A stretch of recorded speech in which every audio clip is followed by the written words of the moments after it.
Walla Walla, Washington for the final game of the Elks' tumultuous 6-game road trip finally coming to an end here on Sunday evening. It's the Bend Elks, who are losers of 5 straight, versus the Walla Walla Sweets, who are 5-3 and right in the middle of the pack in the West Coast League South standings. Welcome inside the broadcast booth. I'm Aiden O'Neill. Thanks so much for joining us.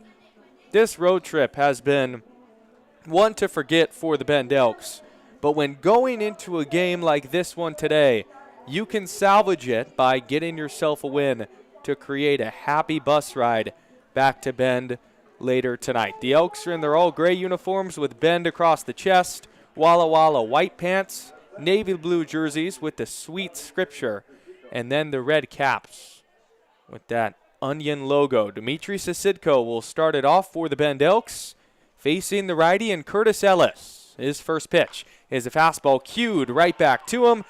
He'll flip it to first. 1 pitch, 1 out. And that's how this ball game gets started. Just 1 minute behind schedule. 6:06 first pitch.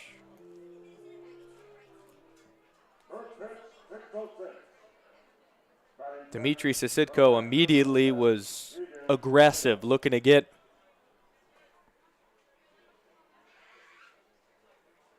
to this righty on the mound. Bringing up Keaton Ado. Ellis winds and fires. Fastball called a strike on the inside corner. Not a cloud in the sky for this final game of the series.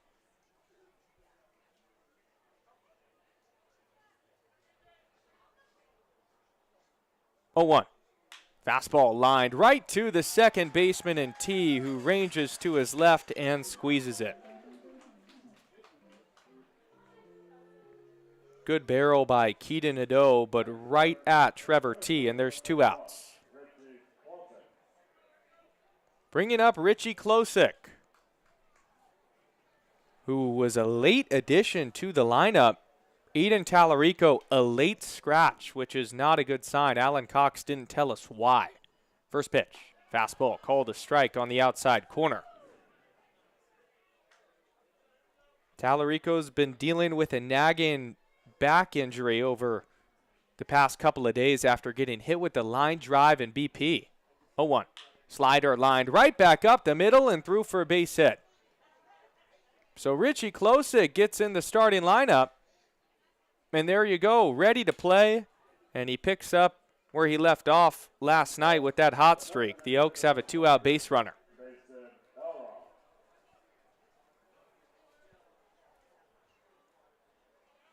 Mason Elrod will bat with 2 outs in the top of this first inning. Just underway. Elrod will take a fastball up and away. Mason Elrod finally turning a corner in this series. Caught up with Mason pregame, and he's starting to swing a hot bat. The 1-0. Big swing and a miss. Way out in front was Elrod.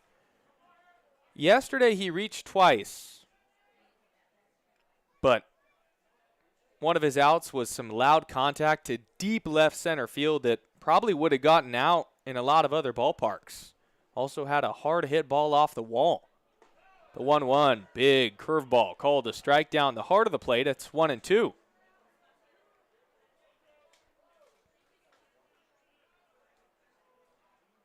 But you can see that demeanor, that confidence has changed a lot for Elrod, even over the past couple of days. 1-2. Fastball, check swing at the top. He didn't go, but they're going to peel it anyway, and Taylor Schneider agrees. Taylor Schneider on the bases, Bryce Reeves behind home plate, the same crew that we've had all 3 days, and the same setup with Reeves behind the dish that we had in night 1 on Friday. Klosick average lead off of first. 2-2 with 2 outs. Slider popped up on the infield in foul territory. Young sprinting over near the line. He'll reach up and swipe at a catch and make it. He stabbed at it near the bell on the overhand grab attempt and squeezed it to end the inning.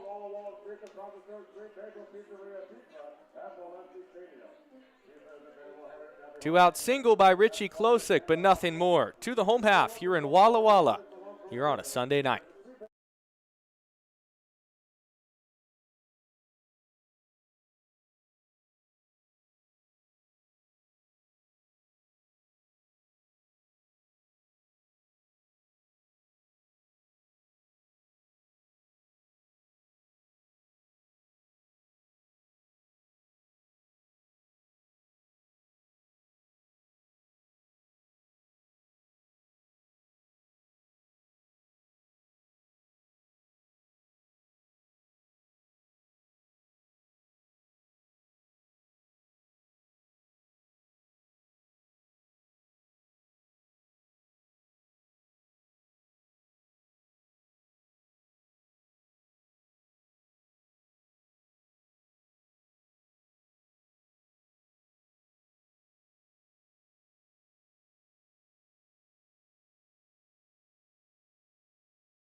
Bottom of the first inning here in Walla Walla. Elks could not bring a runner home in the first.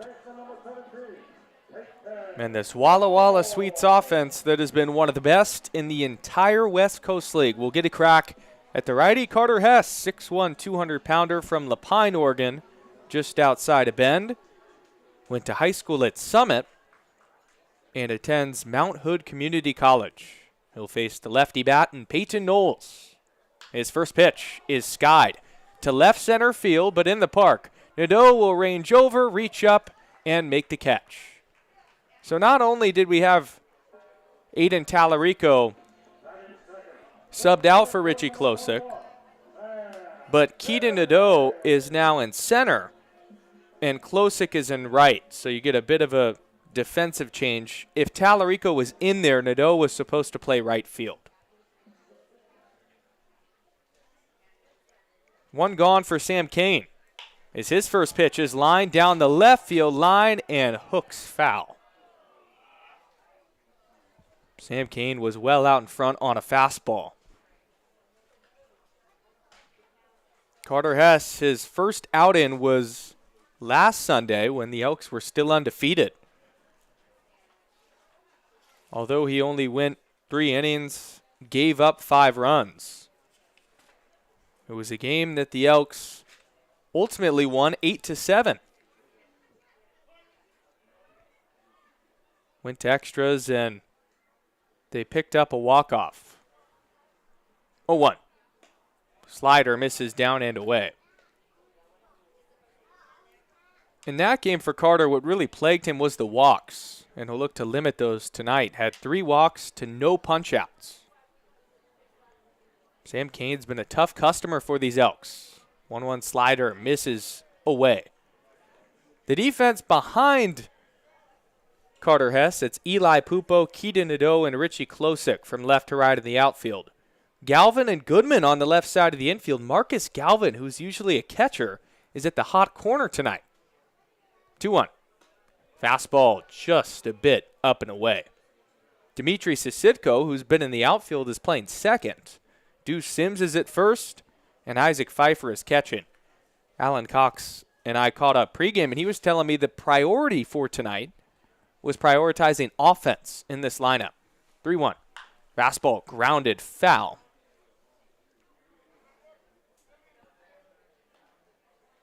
And it makes sense to prioritize offense because even though the Elks have had some great defensive players out there on the field, they lead the entire West Coast League in errors with 19. Hess is 3-2. Fastball just a bit high, and it's ball 4.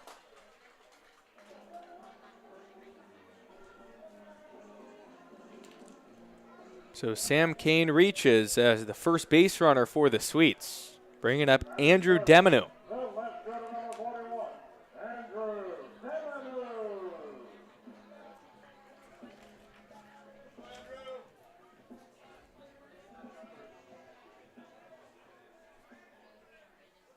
Hess comes home. Goes to the changeup and it misses down and away. After a really chilly night last night where the wind was ripping late, there's a big flag here out in center field, and you can see it today limp on this 70-degree perfect evening. 1-0 fastball, called a strike at the knees. Just a couple of clouds mixed in overhead. But a gorgeous night for baseball and an even better night for an Elks win. Deminu batting .261 on the year. 1-1. Squares to bunt, and fans at it. Goes by the bat on the slider. It's 1-2.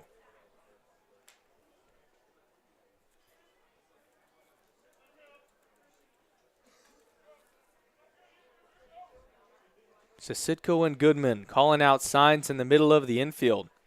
Haven't worked a ton together, with Sisitko a primary outfielder. Runner goes on the pitch. Fastball misses up. Throw down to second is not in time.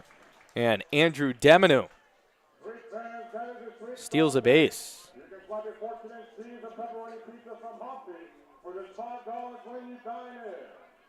That's Deminu's second stolen base. Or Sam Kane's, sorry. Deminu now, though, gets to hit with a runner in scoring position. 2-2. Slider misses just a hair down.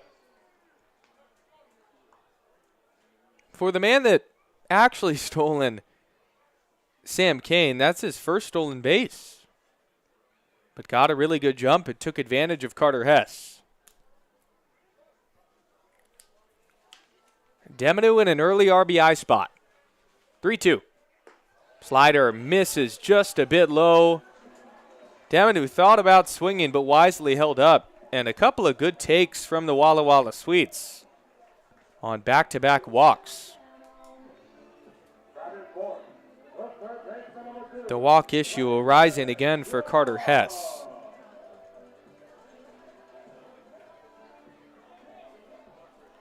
Landon Young will hit. Hess peek back at second. Dancing off of there is Kane. Now the pitch. Slider just a bit outside. Landon Young yesterday in the fourth inning that brought in 8 runs for the Walla Walla Sweets and completely changed the complexion of the game. He had an RBI double amidst that chaos. And it really did bury the Elks. They weren't able to come back. 1-0 fastball misses up. Going into that fourth inning in the top half, the Elks took a 2-1 lead. Will Goodman had a big single. Braden Jones with an RBI right up the gut. Little did we know that just seconds later the game would flip on its head. 2-0. Change up, called a strike. That's a good one for Hess to just get back in this count. Lost the first batter of this, or these walk woes, to Sam Kane, and then also walked Andrew Deminu. 2-1, 1 out. Runners on first and second. Change up lined right at Marcus Galvin, who picks it at third. He'll go to third with the tag. Throw to first, not in time. A great play by Marcus Galvin. Welcome to the hot corner. He picks it on one strong hop, runs to third, touches the base, and then the throw to first was not in time, but that's just because of the speed of Landon Young. A 5 unassisted for out number 2.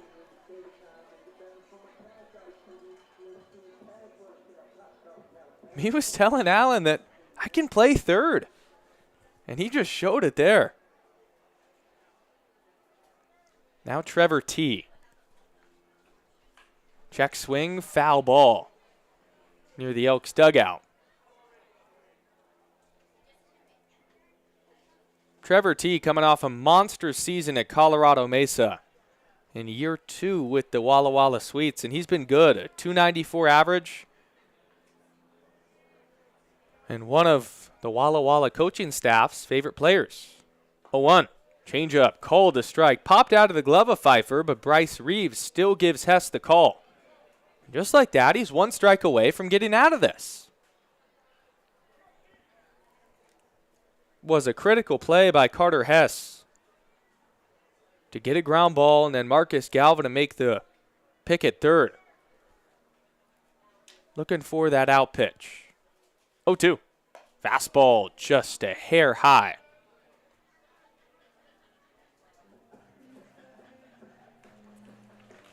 Trevor T was not in the lineup last night, but back in the opening game of this series, had a run batted in. Slight choke up on the bat, crouch stance from the right side. 1-2. Slider line down the left field line and foul. Hooking near that Walla Walla Sweets batting cage up the third base line.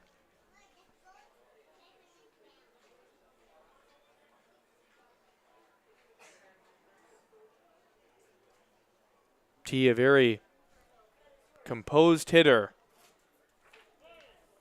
but Walla Walla has leaned on. Hess working hard. 1-2 once more. Fastball misses up. And T, he's not one to chase at all.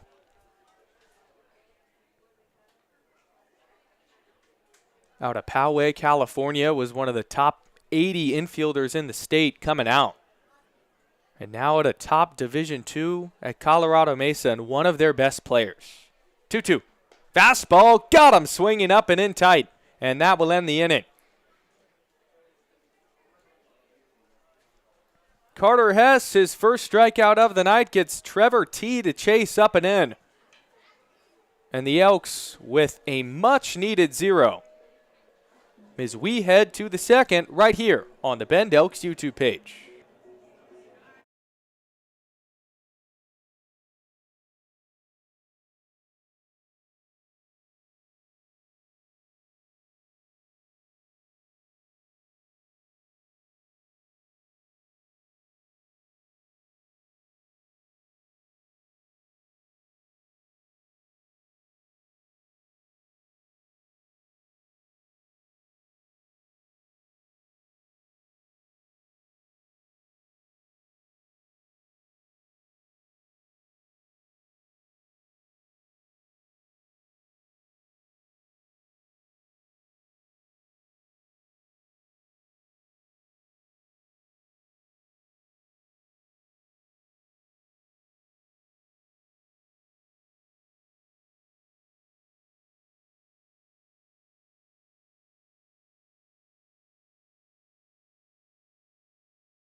Top of the second coming up here in Walla Walla. Galvin, Goodman, and Pfeiffer do up this frame. Curtis Ellis still going on the mound. His pitch. Change up. Called a strike at the knees. It's 0-1. Galvin, Goodman, and Pfeiffer after Marcus Galvin made a great play at third in his first game over there at the hot corner. 0-1 fastball lined over the glove of the shortstop and Owens and into left field for a base hit. Galvin gets it going for the Elks here in the second.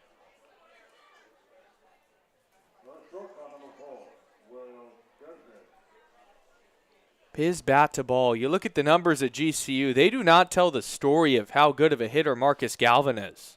He hit right around that Mendoza line at 200. And here he's been a revelation, barrel after barrel.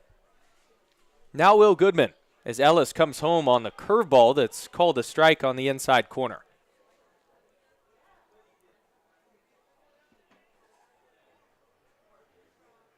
Will Goodman, good to see him in the lineup for back-to-back days. That has been a rarity. 0-1 fastball, misses away. He's been dealing with back tightness for quite some time.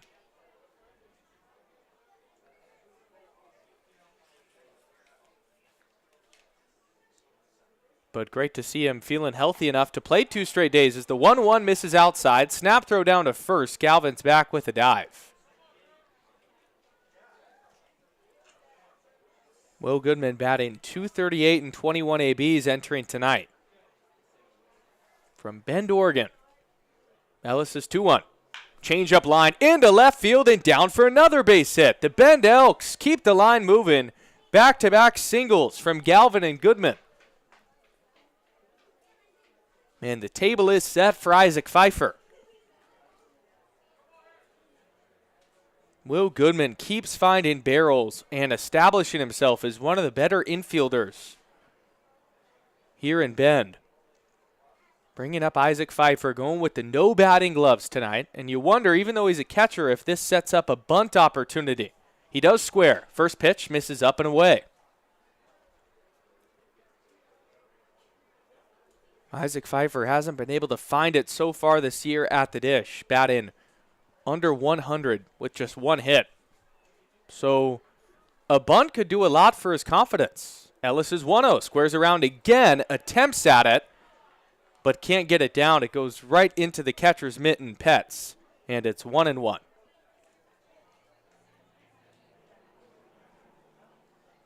Likely going to put on some sort of wheel play, with Peyton Knowles crashing in at first and Young holding at third. But Ellis steps off before his 1-1. Galvin and Goodman both singled. Now the backstop from Portland. In a spot, the Elks have struggled in these situational at-bats. Doesn't square this time. The 1-1 is fouled away. So shocked that in that situation the Elks took the bunt off. And still a 1-strike count. Alan Cox must have not liked that first attempt enough to keep putting it on. Ellis is 1-2. Breaking ball, called strike 3 at the knees.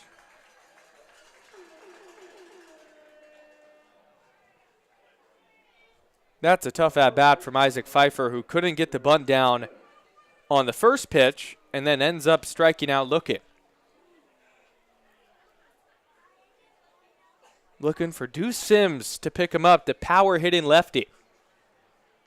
Ellis fires a fastball that's just up. Good take by the 6'4" Sims from the left side.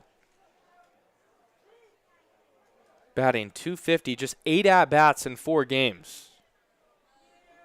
But Sims has been a whole lot different here in 2026. The 1-0 is swung through on another heater. More on Curtis Ellis, the righty for Walla Walla, the 5'10" righty with a 5.4 ERA. He had one other start that came against Yakima, where he went 5 innings, gave up 10 hits, but struck out 5. 1-1. Curveball just a bit outside. From Bluffton, Indiana, goes to the University of St. Francis. And had good numbers there despite the 6.6 ERA. Ellis punched out 39 batters and only walked 6. Peek back at 2. The 2-1 to Sims. Fastball called a strike on the outside corner. And the count even once again.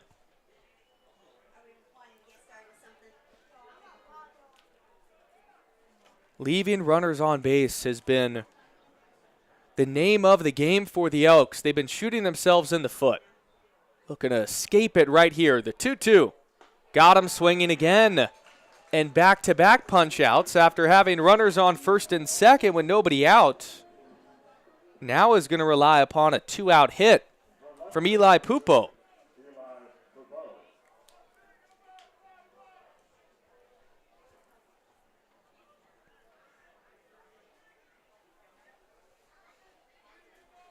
Pupo sat yesterday, but started in game 1. Picked up an RBI in that one. Take a first pitch changeup that misses down and away.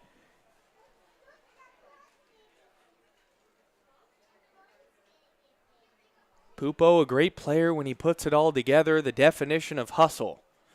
A lot of speed in that left-handed batter's box. 1-0. Breaking ball misses outside. It looks like Petz got crossed up, and both runners are going to move up. I'm not sure if Petz couldn't see it or he was expecting a fastball and got the curve. But he was unable to squeeze it. That's a big 90 feet for both runners. Now a base hit from Eli Pupo would bring in 2. The 2-0. Fastball line into center field and down for a base hit. Marcus Galvin will score. Getting the stop sign at third is Will Goodman. But Eli Pupo takes advantage of the costly passed ball. And the Elks are on top 1-0.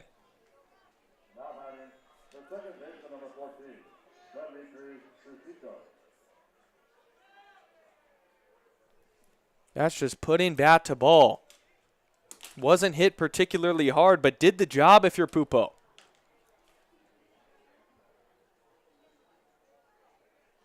RBI number 3 for him this summer. Back to the top with Dmitry Sasidko. Ellis's pitch. Fastball called a strike at the top. A wise hold by Johnny Kemp on a ball that was right in front of Kane in center.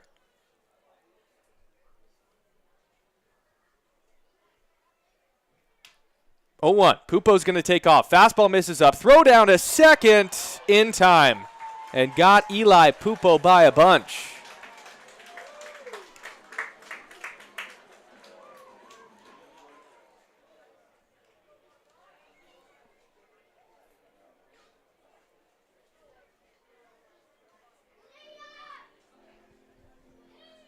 Still riding high after the RBI single.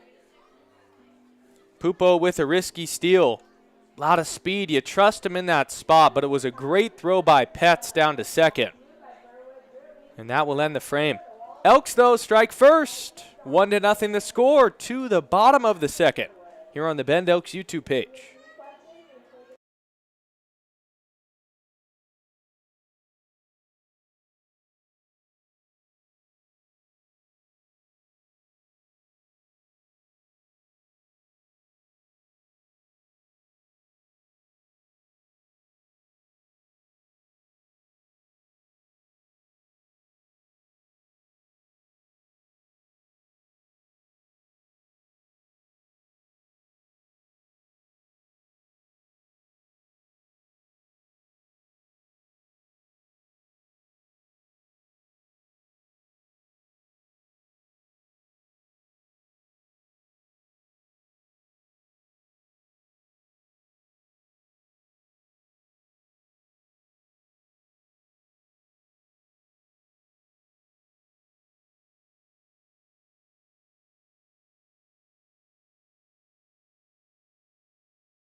The Elks have the lead going into the bottom of the second. A good thing, satisfying thing to say.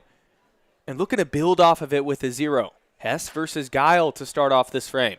First pitch changeup called a strike on the outside corner. Guile, Torres, and Petz do up this inning. 6, 7, and 8 in the Walla Walla order.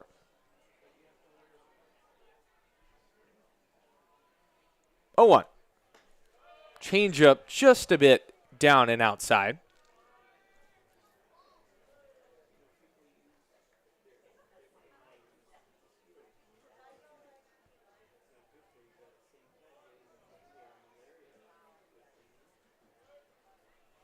One to Guile.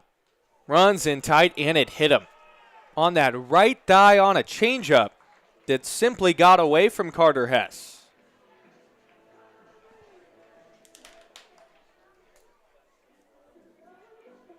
That is 3 free passes now. 2 walks and a hit by pitch. Bringing up Isaac Torres. First pitch, runners going, misses high, throw down to second, not in time, and Sisitko couldn't squeeze it anyway.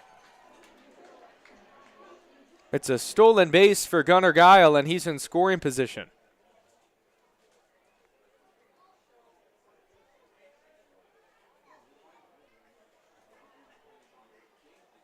Make that Gunnar Guile's first stolen base of the season.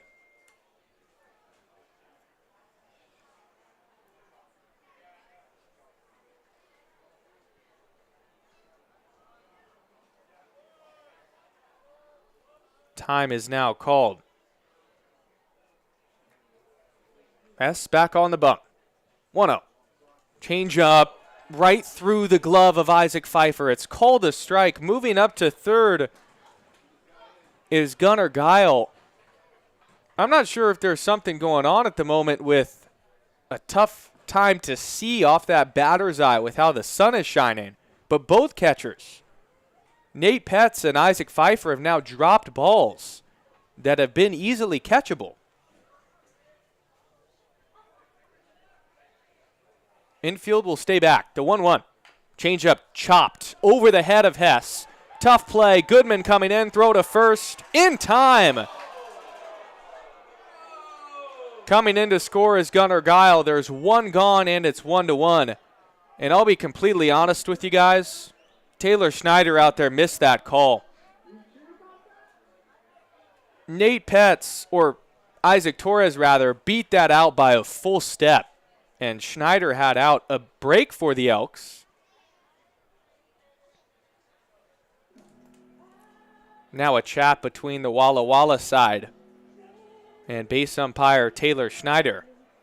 Maybe just wanting an appeal. I mean, this wouldn't be one that Bryce Reeves likely overturns, but it really was that apparent in real time that the runner was safe.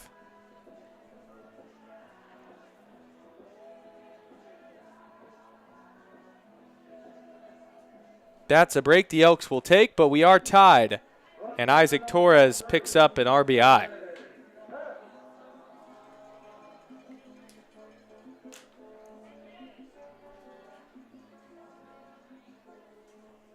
Now Nate Petz. Hess will fire in a strike on the outside corner. That's been the frustrating thing, too, about this road trip in particular, is when the Elks start to get some momentum. Then there's one half inning where all of that is somehow relinquished. 0-1 breaking ball misses low. Yesterday it was in the case of a 2-1 lead in the fourth inning that quickly was 9-2 Walla Walla. And today, a 1-0 lead, now 1-1 in the blink of an eye. 1-1, squaring to bunt is Petz. A perfect one up the third baseline, but it kicks foul off the edge of the grass.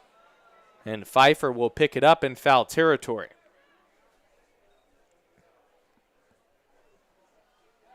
The sneak attack drag bunt from Nate Petz, who's a utility guy catching tonight from right here at Whitman College.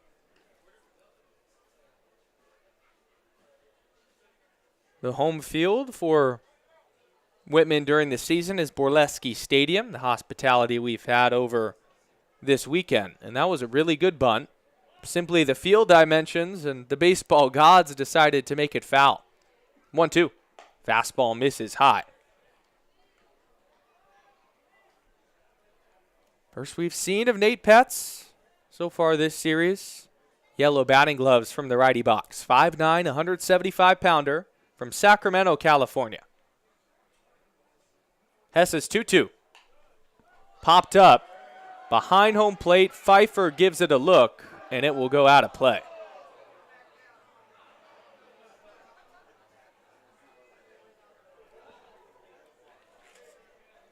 The Elks last night had trouble with getting out the bottom of the Walla Walla order. It was one of the biggest issues because you got to get him out so the top of the order doesn't get to hit with runners on base.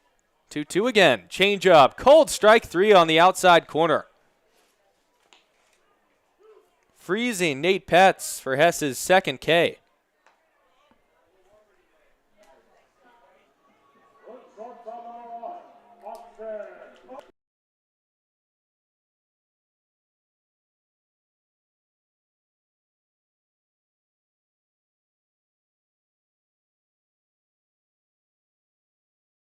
Austin Owens will hit with 2 gone and nobody on base. Hess fires a slider that's called a strike on the outside corner. Austin Owens has been one of the better hitters on this Walla Walla team, and he's consistently, Leo Rivera's bottom of the order as that reverse leadoff. 0-1. Called a strike on the inside corner. From Grand Canyon University, but listen to these numbers. A .350 batting average in 20 ABs in an OPS over 1,000 out of the 9-hole. 0-2. Fastball popped up, foul and out of play. Last night, Owens in the 9-hole reached base in 4 of his 5 plate appearances. And then in night 1, had one of the biggest swings of the game. In the 6th inning, clubbed a 2-run home run to deep left center field. 0-2. Changeup popped up, foul and out of play.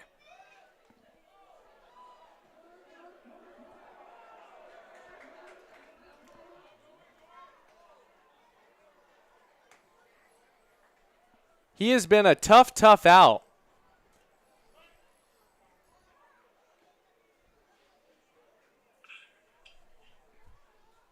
Hess is 0-2.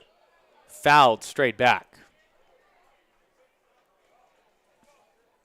It's been a guy for Leo Rivera's squad where coming into this season he didn't necessarily expect much, but man, oh man, he has been outstanding. Teammates with the man out there at third for the Elks tonight, Marcus Galvin. Hess is 0-2. Fastball misses high. On deck is the top of the order with Peyton Knowles, who has tormented the Elks over this 3-game set. Hess looking to limit that pitch count already with the 3 free passes. 1-2. Change up, got him swinging. And Carter Hess punches out the final 2 batters of the frame to keep this game even at 1.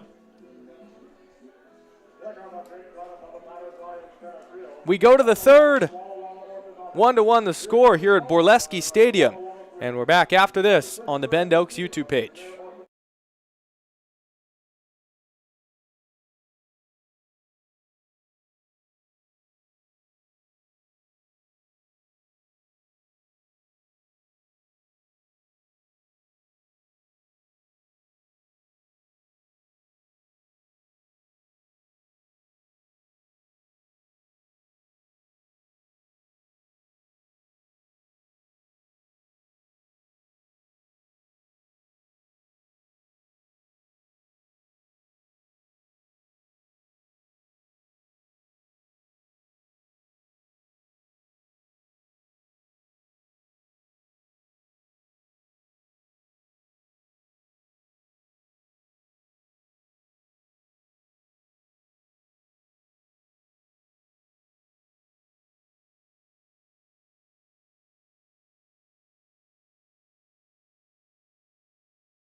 Top of the 3rd inning, 1-1 the score. Top of the order up for the Bend Elks. First pitch to Dmitry Sisitko is a breaking ball that's called the strike on the inside corner. The Elks scored in the 2nd inning on an RBI single from Eli Pupo, taking advantage of a passed ball. And then the Walla Walla Sweets answered. On the 0-1, Sisitko pops one up sky high, shallow left field. Owens going out, he'll reach up and make the catch for the first out.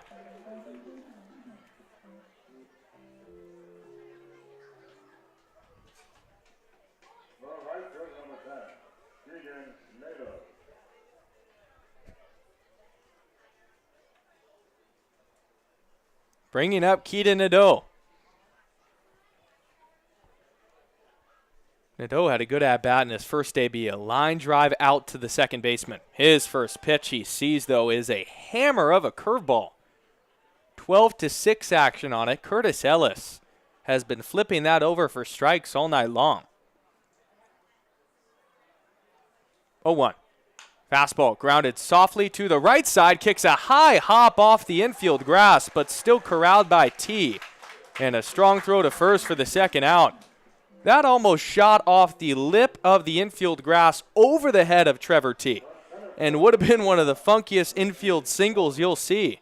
But he stuck with it for the second out.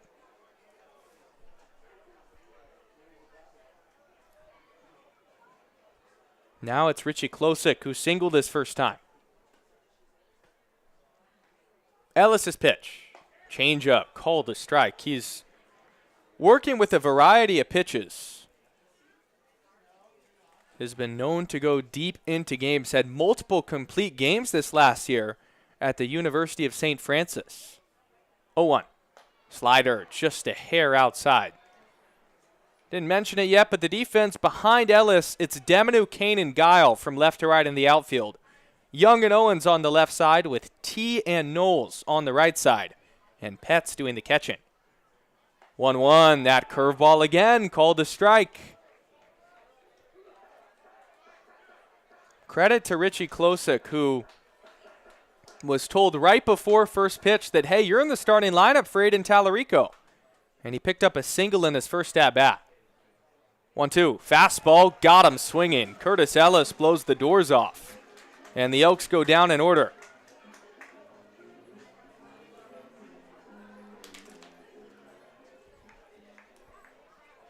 The top of the order for the Elks. Can't get the offense going. We go to the bottom of the third.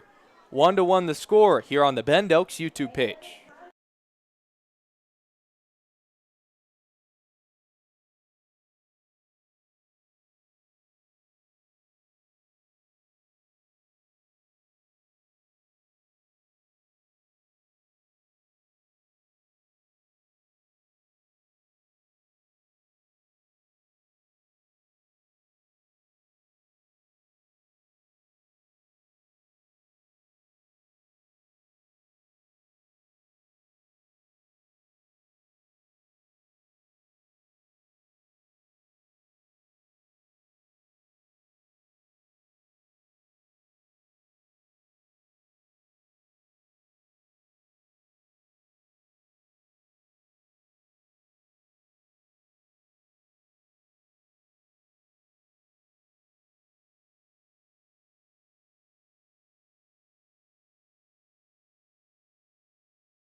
Bottom of the third inning, rolling along here at Borleski Stadium. Keithan Vaquera enters for the righty Carter Hess after just 2 innings of work. 1-0. Misses outside. Vaquera, the young left-hander that's been used in spurts by Wes Harper. Against some lefties at the top of this order. Fastball runs high and in tight and almost takes off the head of Peyton Knowles. It somehow missed him. But that's one he'll likely take exception to. That was quite close. Vaquera, 3-ball count. Can't find the zone out of the pen, and now he hits Peyton Knowles. You wonder if there's any legitimacy or ill intent behind that, because on the first pitch, It ran up and in, tied it. Almost got Peyton Knowles. That was in the 2-0 count. And then on the 3-0 count, it did hit him. Wouldn't it be something if in Game 3 of the series we had some extracurricular activity? Now Sam Kane.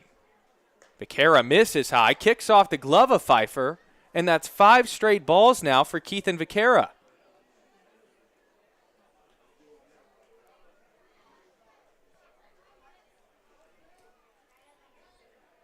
He has come out of the bullpen and has been unable to throw strikes. The 1-0 also not close. That is 6 straight balls from Vaquera, and none were particularly close to the strike zone, and now Isaac Pfeiffer has to go out and have a chat with his young lefty. A lot of learning, of course, that comes with summer ball, and Pfeiffer just calming down the southpaw. Has all the talent in the world, elite stuff for his age, but maybe a little fired up, getting involved in the drama after the hit by pitch to Knowles. 2-0, no outs. 6 straight balls for Keith and Vaquera. Enters this outing with a 4.5 ERA. Vaquera's pitch, high and outside, ball 3.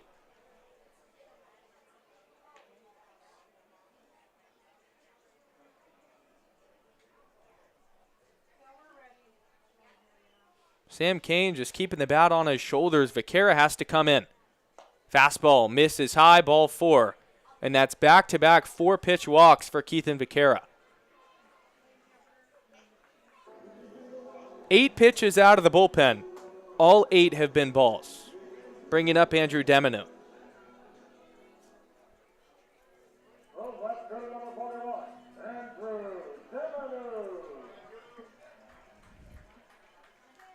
Pitch to Deminu. Slider. Misses down and in tight. That one looked like it could have caught some of the plate, but the way that Isaac Pfeiffer caught it, he almost got knuckled on the inner third. Deminu walked his first time through. The 1-0. Curveball misses high. Now 10 straight balls for Keith and Vaquera. This is not something you see a whole lot. And you feel for the young lefty in a spot like this as Isaac Pfeiffer has to call time and go talk to Vaquera again.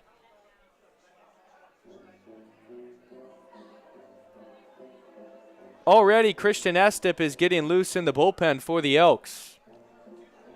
The righty out of Rogers State.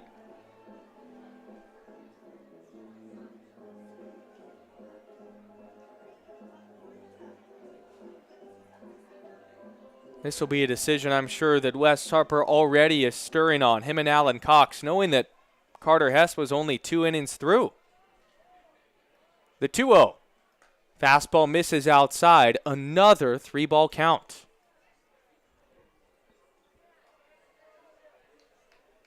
This has been the first time this year we've seen Keith and Vaquera get the command lost from him in such a big way. 3-0 fastball. Misses high, ball 4. 12 pitches, 12 balls, and the bases are loaded with nobody out. It was a hit by pitch on a 3-0 count to Peyton Knowles. Then a walk to Sam Kane, and now a walk to Andrew Deminu, and Alan Cox has to go and get him.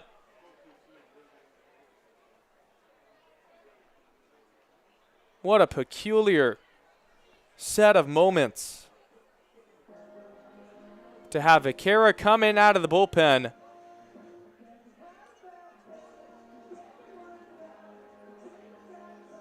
and his teammates are picking him up in front of the dugout, giving him some signs of encouragement.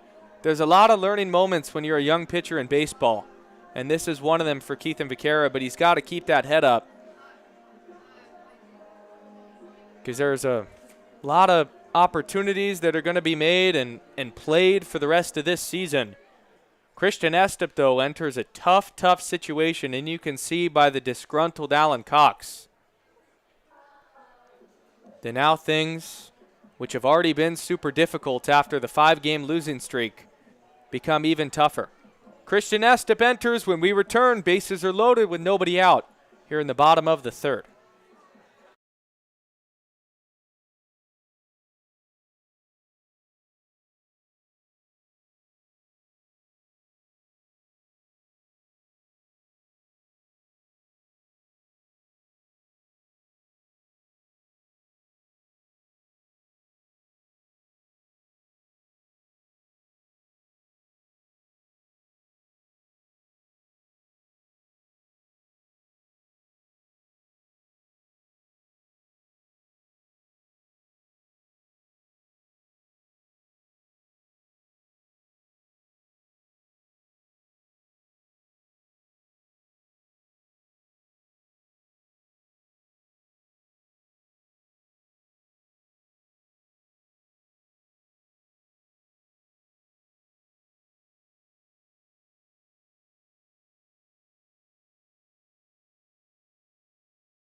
Christian Estep is the new pitcher for the Bend Elks. He'll face Landon Young with the bases loaded and nobody out. Corners in the infield. Estep's pitch. Breaking ball called a strike on the inside corner. And after Keithan Becerra threw 12 pitches, all 12 being balls, Estep comes in out of the bullpen. And his first pitch is good according to Bryce Reeves. 0-1. Breaking ball, flared right at the shortstop, and Goodman, he catches it, flipped to second, double play! A huge play with the bases loaded and nobody out.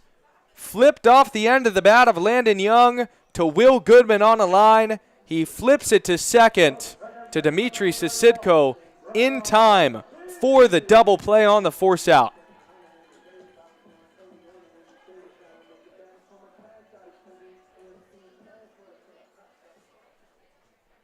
Just like that, there's 2 outs with no harm done, but not out of the woodwork with Trevor T up.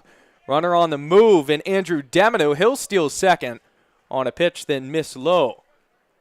And now, 2 runners in scoring position again. The Elks had this issue yesterday where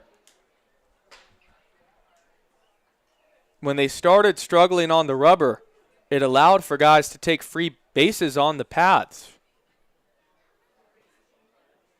1-0. Breaking ball misses low. That 12-6 curveball from Christian Estep.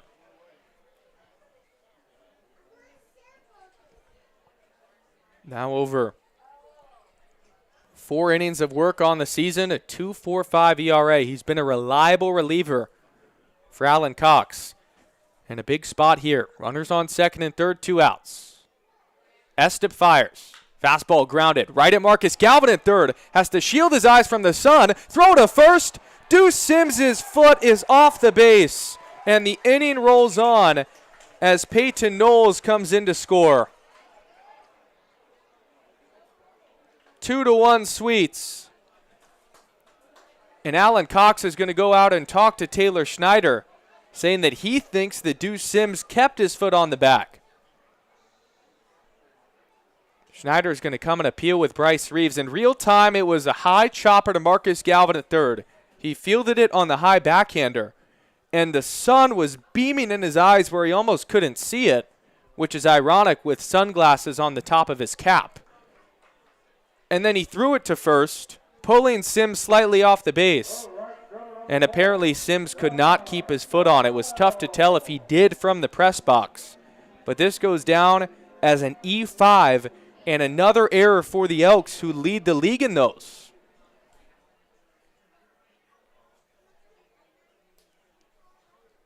Gunnar Guile will hit. Estep fires. Runner on the move again. Pfeiffer's throw goes down to second. It kicks off of Will Goodman on one hop, and coming in to score is Andrew Deminu.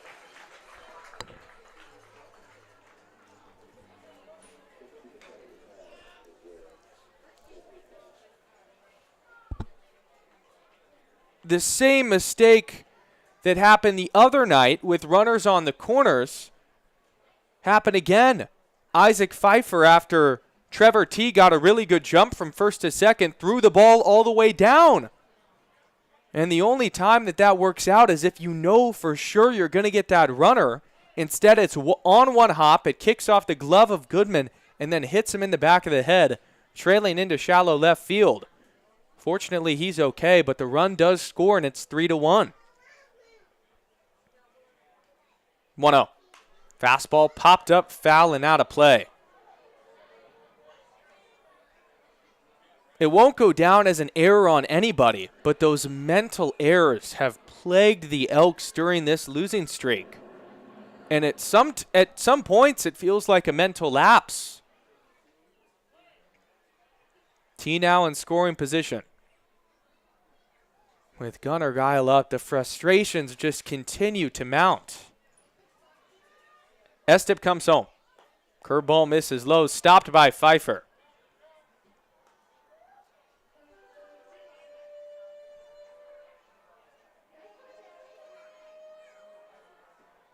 This inning started with 12 straight balls from Keithan Becerra. Then Christian Estep enters and gets a big double play as the 2-1 misses down and outside. On a line out to Will Goodman, a flip to Dimitri Sisidko on the force out. And then it feels like they're going to get out of the frame. And Marcus Galvin, new to the third base position, makes a throwing error, just pushing Deuce Sims off of first. And the inning's still going. 3-1. Fastball misses high, ball 4.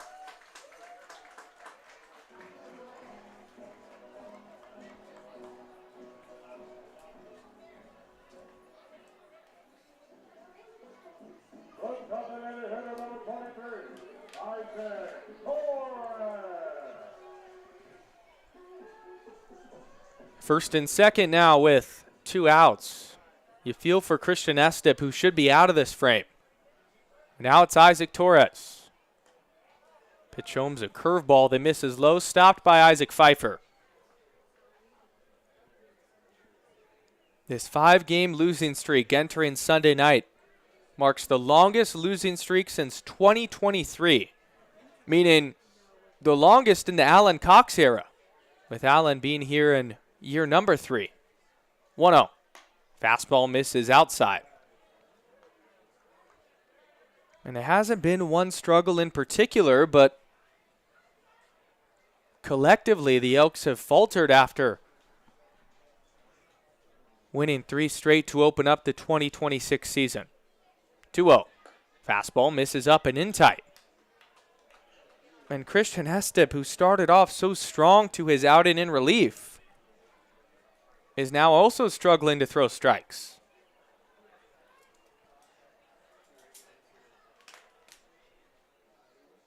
The 3-0. Fastball. Cold, a strike on the outside corner, and that will ease the tension at least momentarily for Christian Estep.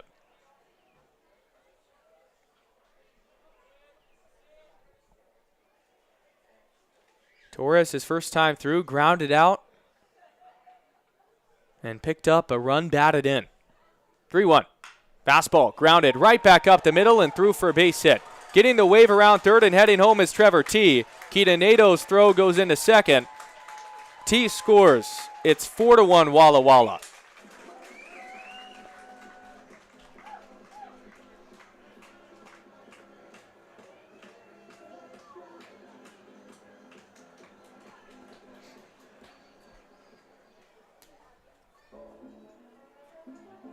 The second run batted in of the night for Isaac Torres. Now Nate Petz will hit. Crooked numbers are a cardinal sin in baseball, and the Elks have been accustomed to them. This is another one. Estep, look back at 2, comes home. Fastball, called a strike on the upper inside corner.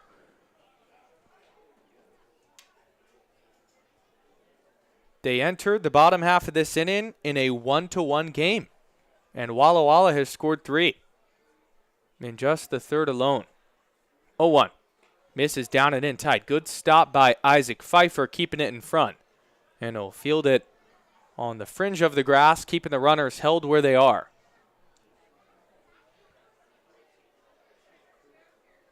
Walla Walla's offense is a powerhouse, and you give them any extra breath, they take full advantage. Big lead off a second. 1-1. Fastball, check swing, missed low. That's Gunnar Guile out there on second. Isaac Torres on first with Nate Petz up, who struck out looking his first time. 2-1 with 2 outs. Estep comes home. Fastball, called no. Bryce Reeves deked everybody out. He was in the crouch and he stood up like he was ready to call a strike and simply didn't. 3-1. Fastball popped up on the infield. Near Deuce Sims at first. In his natural position. Will come in, reach up, make the two-handed squeeze. And that will end the inning. But not after 3 runs for Walla Walla, taking advantage of the Elks miscues, the story of this road trip. We go to the 4th, 4-1, Sweets on the Bend Elks YouTube page.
Top of the 4th inning. Bend Elks now trail 4-1. Mason Elrod stepping up for Bend, and he'll take a slider for a strike on the outside corner.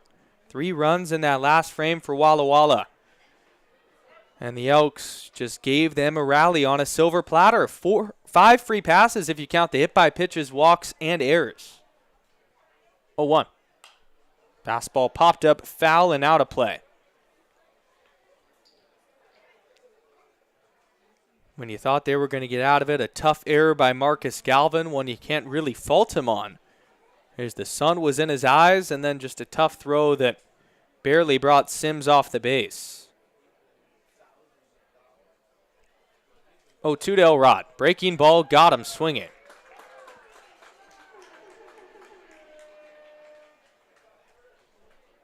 Strikeout number 4 for Curtis Ellis. Marcus Galvin will get a shot to redeem himself from that E in the bottom half of the last frame.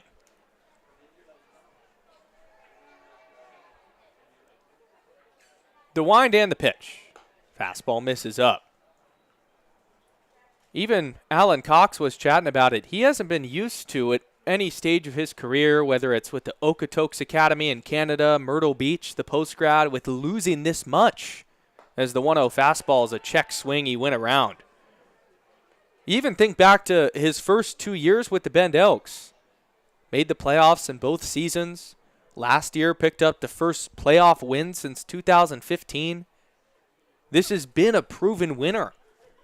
And this season has been awkward so far as the 1-1 misses away. And you never want to jump the gun because of how many new faces are coming in and coming out in summer baseball. This thing could turn around next week for all we know. But in the present, it has been rough sailing. 2-1 changeup misses down.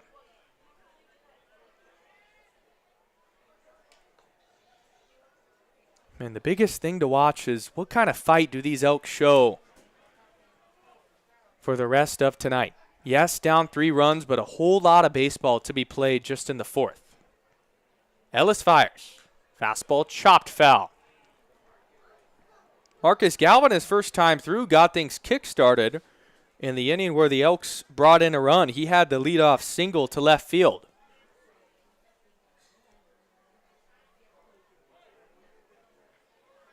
Looking to pick up where he left off. 3-2. Fastball skied to shallow left field. Trailing over is Deminu to his right. He'll reach up and make the catch for the second out.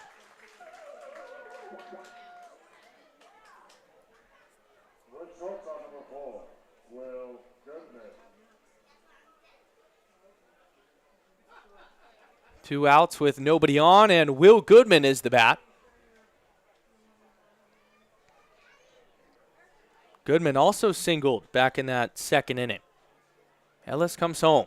Big swing and a miss on a 12-6 curveball.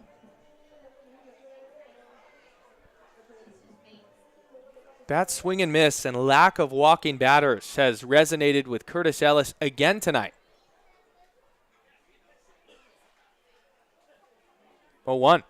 Curveball just a hair low. Good take by Will Goodman. Ellis thus far has struck out 4 and has walked none, attacking the zone and putting pressure on this Bend Elks lineup. 1-1. Slider misses away. Goodman out of Pepperdine University. Hometown kid from Bend, Oregon, getting the chance to really live a childhood dream in a way.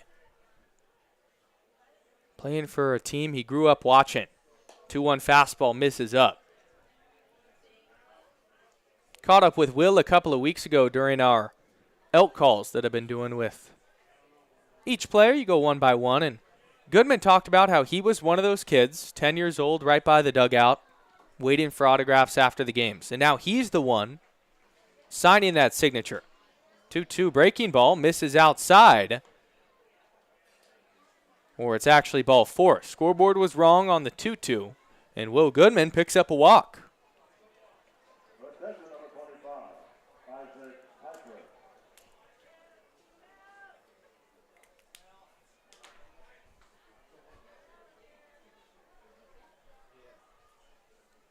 Bringing up Isaac Pfeiffer. Throw over to check on Goodman, who's back with a dive. One thing the Bend Elks have most definitely done has been aggressive on the bases. That's been an emphasis for Alan Cox's squad in the sense to manufacture some runs. Pitch home to Pfeiffer is a fastball that misses just a bit away.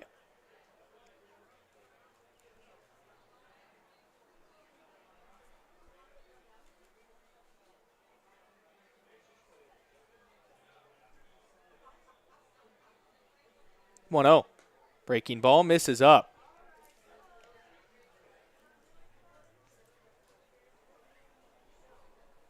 Pfeiffer was in a position, runners on first and second, nobody out in his first AB. Squared a bunt on the first one, and then they ultimately called it off. 2-0 fastball, chopped softly up the third base line. Coming off the mound is Ellis. His throw to first is haywire. Gets by the first baseman and rolls up the first baseline. Pfeiffer moves up to third, or Goodman to third, Pfeiffer to second. Ellis should have just kept that ball in the back pocket, but since he threw it, the Elks now have 2 runners in scoring position.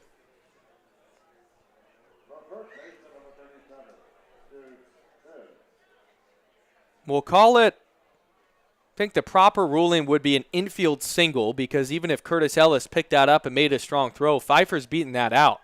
So it's a single, and then it's the E1 that moved both runners up. Leo Rivera will have a quick chat with his righty. Now Deuce Sims.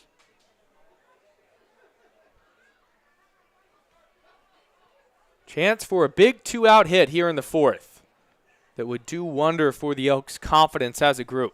It's Goodman on third, Pfeiffer on second.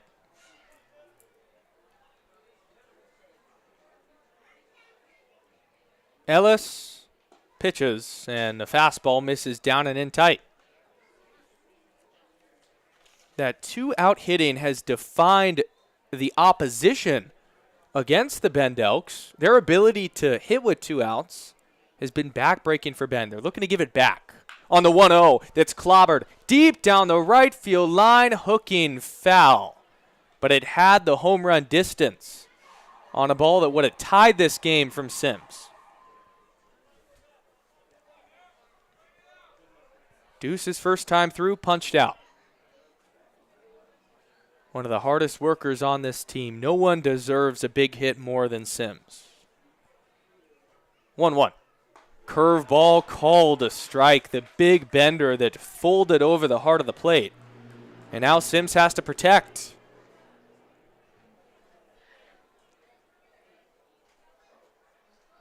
Ellis looking to escape after an error by himself. 1-2. Breaking ball popped up foul and out of play. Sims will do it again. And a nod from him as he steps out of the lefty box. Takes a deep breath and steps right back in. He saw that pitch well and just missed it.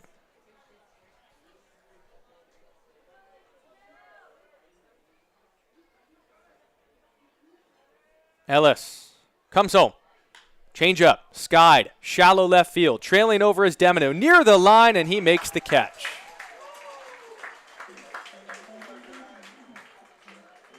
For a second, it looked like that ball may have had eyes as it was running away from Andrew Demino, but not far enough. Bottom 4 after this, the Elks strand a pair. 4-1 Walla Walla on the Bend Elks YouTube page.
Bottom of the 4th inning, first pitch from Christian Esta misses up and in tight for a ball. 4-1 Walla Walla, 9-1-2. Due up for the Sweets.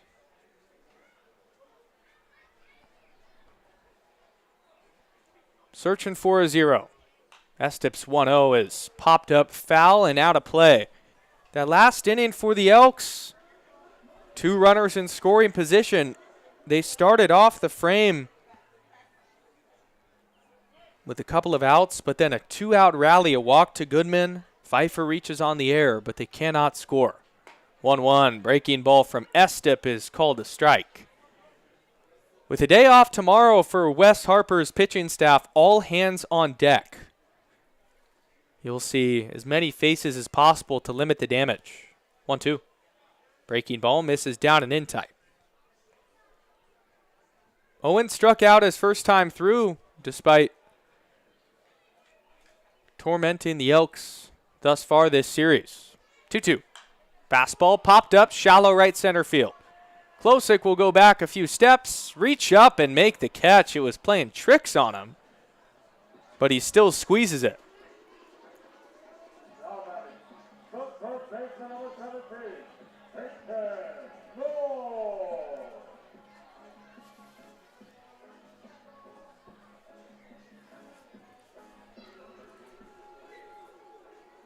Now the top of the order with Peyton Knowles. Estep fires. Curveball up and in tight. Christian Estem, not only is he a pitcher, but you should watch this guy take batting practice. I told assistant coach Johnny Kemp today it's time for him to get an AB, as the 1-0 fastball is called a strike. He is huge, 6'3", 230. Tons of pop in the bat from the left side. If he makes contact, goes a long way. 1-1 is slashed foul past third base coach and manager Leo Rivera. Leo was on staff last year with Walla Walla, but was not the head coach. His first year in that role, and has done a great job thus far. 1-1, changeup misses low. Walla Walla 5-3, coming off a series win versus Corvallis. They secured the series win already here versus the Elks, and going for the sweep today. Looking to improve to 6-3. 2-1 to Knowles. Curveball fouled away. Knowles reached on the hit by pitches last time. Wasn't sure if Keithan Vaquera just let his command get away from him or if it was intentional, but there was one that almost hit him and then one that drilled him right in the back. Estep's 2-2. Check swing, foul. Into the dugout of the Walla Walla Sweets. It looks like everybody's okay. That could have been a scary one, though. Knowles out of Seattle U, coming off an incredible 26 campaign. 2-2, curveball, got him swinging. Beautiful pitch from Christian Estep on the 12-6 action. His first strikeout.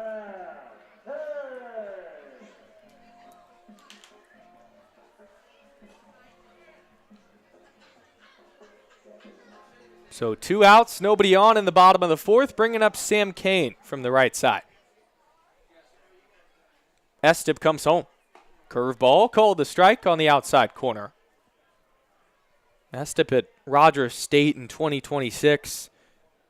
8.71 ERA, 10 1/3 innings pitched. 0-1 curveball gets the call at the base of the zone. Maybe a gift from Bryce Reeves. And Estep's 1 pitch away from getting out of it. Had 10 Ks to 9 walks also in that campaign. 0-2. Curveball just a bit away.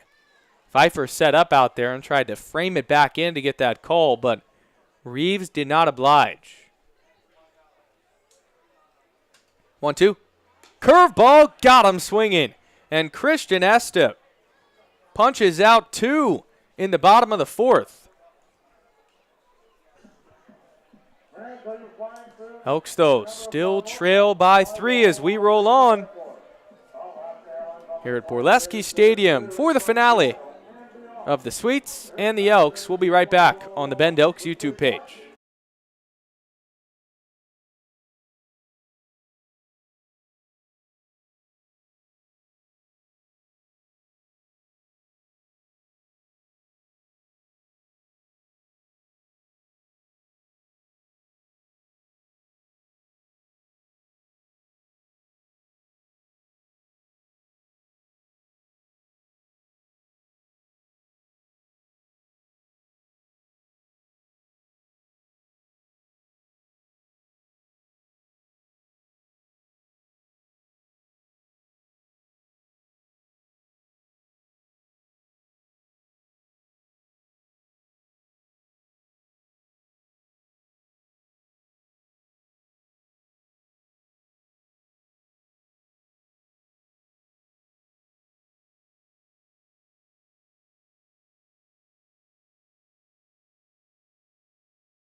Back here in Walla Walla, top of the 5th inning, Elks and Sweets.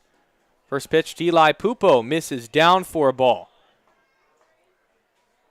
Elks trail by 3, 9-1-2 due up this frame, starting with Pupo. Curtis Ellis's night is done after 4. He was great, only gave up 1 run. And now they turn it to Jacob Talbot, the righty. Talbot's 1-0. Line into right field, but right at Gunnar Guile. He'll go back, reach up, and make the catch for the first out. Eli Pupo got good wood on it, but just right where Gunnar Guile was set up, and an easy first out for the Sweets. Getting that leadoff base runner on is critical to mounting some sort of rally, and the Elks have only done that in 1 of the 5 innings tonight. Now Dmitry Sasidko will take a curveball that's right down the heart of the plate for a strike. Jacob Talbot from Biola University. 6 feet tall, 185-pounder from Yorba Linda, California. 0-1. Misses down. And in 2026 had a 5.68 ERA. In 57 innings pitched. 43 Ks to just 16 walks. Really good campaign for Talbot. Sasidko's 0 for 2.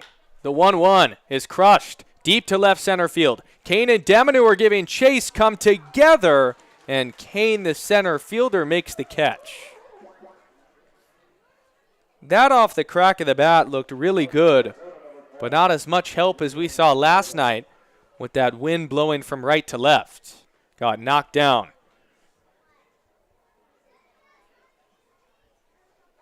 Keaton Nadeau will hit with 2 outs.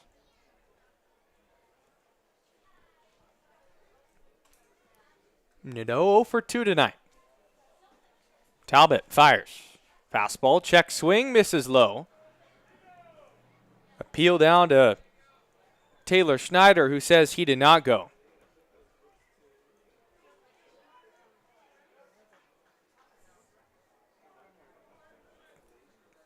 Keaton Nadeau, the speedy outfielder, attends Cal State San Bernardino.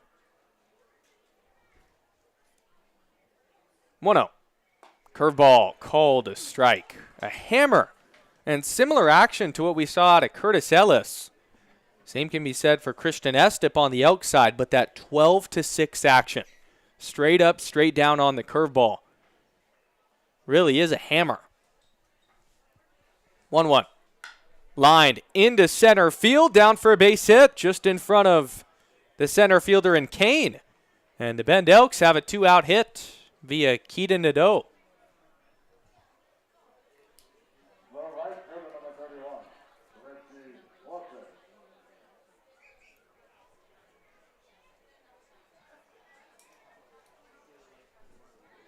Richie Klosik will be the hitter.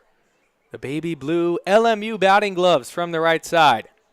One big swing will get the Elks back in it. Throw over to check on Keaton Nadeau, who's back with a dive. He's got a lot of speed. Swiped 18 stolen bases at Cal State San Bernardino. And with the Elks so far, already 4. Pitch to Klosik. Fastball popped up. Foul territory to the right side. Trailing over near the netting is Knowles. And he'll watch it go out of play.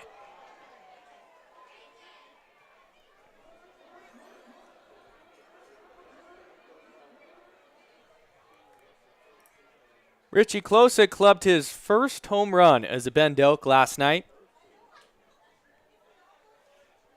Aiden Tallarico was a late scratch. We'll get more info on why so post-game. But for Alan Cox, he still gets a hot hitter in the lineup. Talbot's 0-1. Nadeau takes off. Fastball misses high. Throw down a second on one hop is not in time. And Keaton Nadeau has his 5th stolen base of the summer.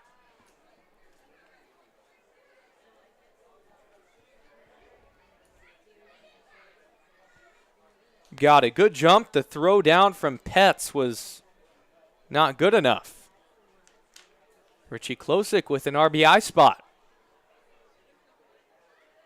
Just getting one back here would be huge. 1-1. Curve ball way out in front was Klosik, and it's 1-2.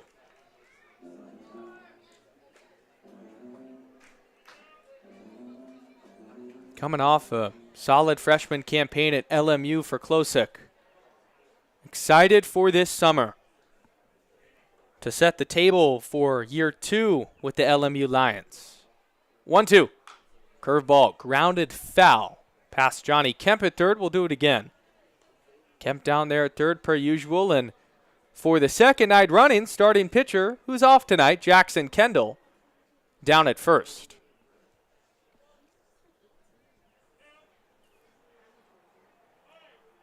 Klosik has himself 8 runs batted in on the summer after that 3-run blast last night. Talbot delivers, and he got him swinging as Klosik was way out in front on the curveball again. That will end the frame. The Elks have now left 6 runners on base.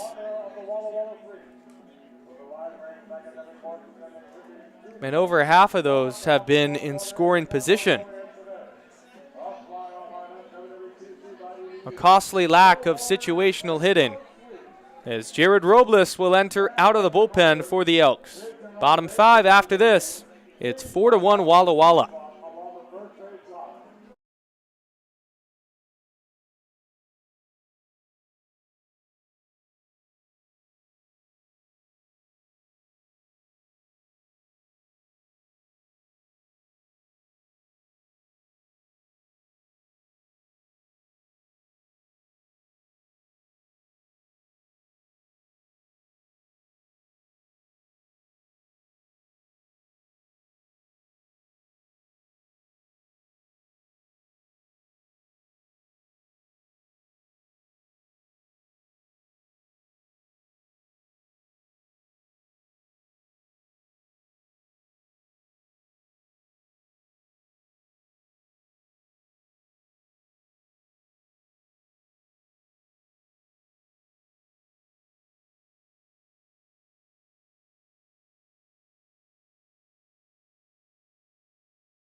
Bottom of the 5th inning, Jared Robles, the new pitcher, into the ballgame for the Bend Elks.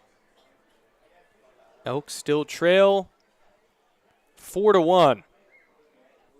And last inning left another runner in scoring position, becoming a bad habit. Andrew Demanu, the hitter. The 1-0 is swung on and missed. You're going to see and hear some thunder tonight from Jared Robles on the rubber. He throws hard and gets a lot of swing and miss. An exciting pitcher to watch. 1-1. Fastball misses away. The Elks, this is their 4th arm of the night. It started off with Carter Hess, who just went 2 innings, then turned it to Keithan Vaquera, who couldn't record an out. Christian Estep after him, and now Jared Robles. 2-1 to Demanu. Fastball flared into shallow center field, and it's down for a base hit. Andrew Demanu has reached in all 3 plate appearances, and that's his first hit.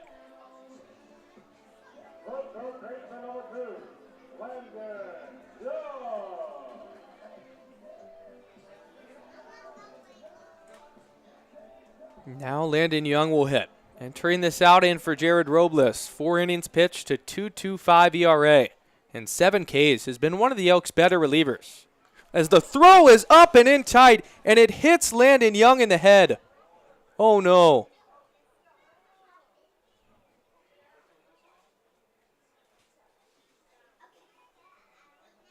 A silence falls here in Walla Walla. And Jared Robles is equally as upset as anybody.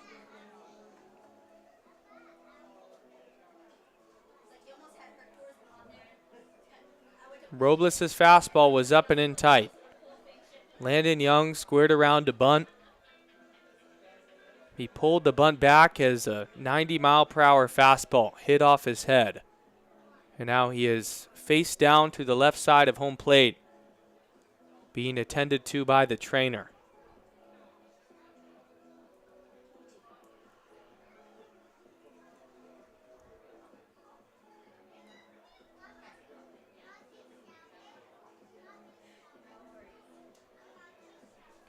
Prayers for Landon Young and his family at this moment. You just hope that he's okay. Gosh, that is a scary, scary moment here at Borleski Stadium. Pops up now onto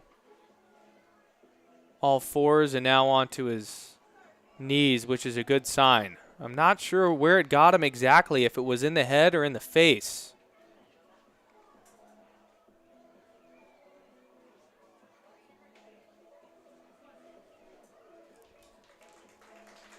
As a round of applause now ensues with Landon Young getting to his feet.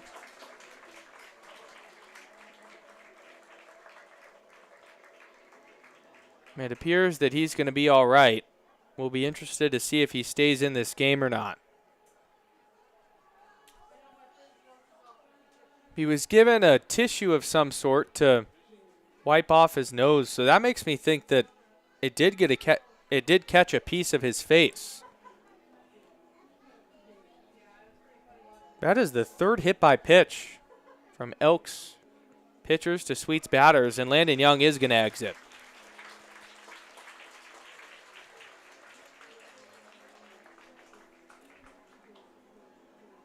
A scary moment here in the series finale, and we'll keep an eye on Landon Young. No intent at all from Jared Robles, just a fastball they got away from him.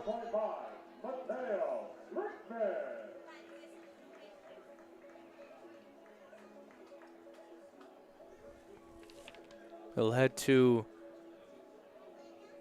the training office here at Whitman College, shares it with Walla Walla.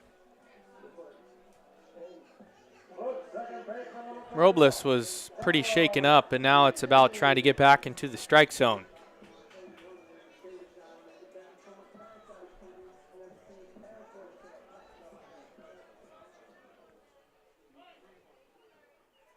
Trevor T., the hitter,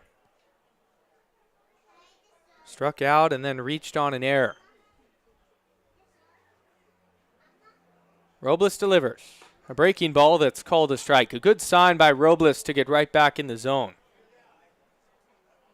Casey missed it. Andrew Deminu blooped a single to center field, and then Landon Young was struck by a 90-mile-per-hour fastball in the face. Caught some helmet, some face. 0-1 misses down and away, and he was able to walk off under his own power, which is a really good sign. But our prayers are with Landon Young, hoping that he is all good. 1-1. Fastball called a strike on the outside corner. Marcus Galvin creeping in at third. Elks looking to turn 2 on a double play. Jared Robles, a former two-way guy, now fully taking upon pitching. 1-2. Spikes a fastball. Pfeiffer can't find it at his feet. A big secondary lead from Andrew Deminu, but he's forced to scurry back. Pfeiffer didn't throw it down. 39 and a third innings pitched for Robles at Cal State Los Angeles this last year. A 3.66 ERA. 2-2. Breaking ball in tight. Pfeiffer couldn't catch it properly, and it's a full count. So this now becomes a big pitch. Runners on first and second, no outs, and a 3-2 count. Elks already down 4-1.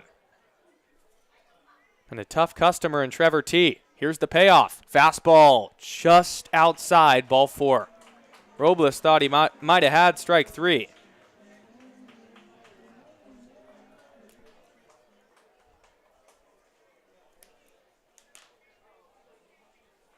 The bases are loaded with no outs.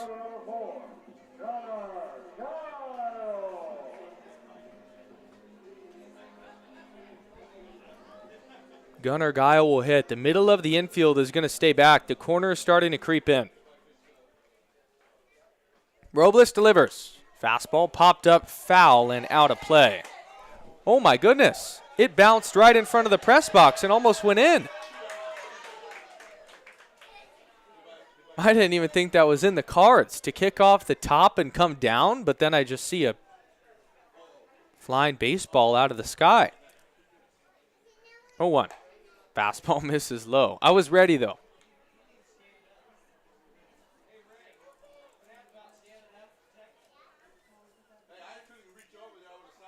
Gunnar Giles, second year with Walla Walla. Out of Tucson, Arizona, goes to U of A. 1-1 breaking ball, just a bit away. And Jared Robles, who has shared impeccable command over his first couple starts with the Elks, has struggled to find it here in the 5th. Looking for a ground ball. Comes home. Fastball up and away. It's 3-1. And just like that, there's nowhere to put Jared Robles. Deminu on third, Young on second, or the new runner.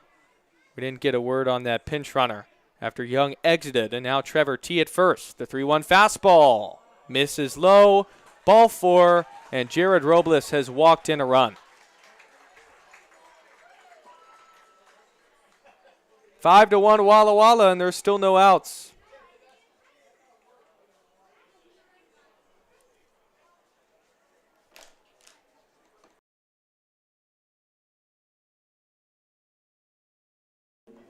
Time is called by Wes Harper, the Elks pitching coach, and the entire Elks infield all huddled up.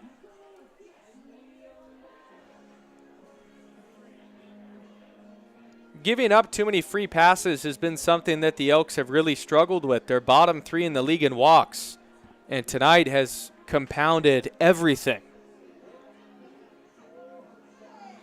7 walks already in the 5th inning.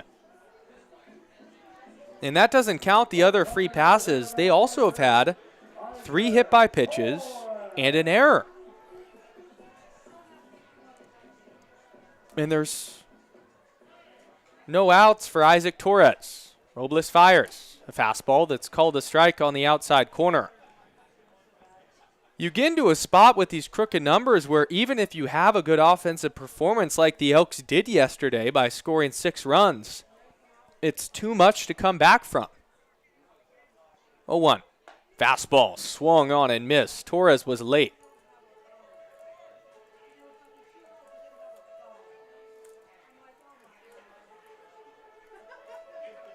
Isaac Torres, another player from Colorado Mesa. Leo Rivera has recruited that squad hard. 0-2, grounded softly to the shortstop, and Goodman goes to second for 1. Throw to first, not in time. Coming in to score on the play is the new runner that came in for Landon Young, and it's 6-1 Walla Walla after the fielder's choice.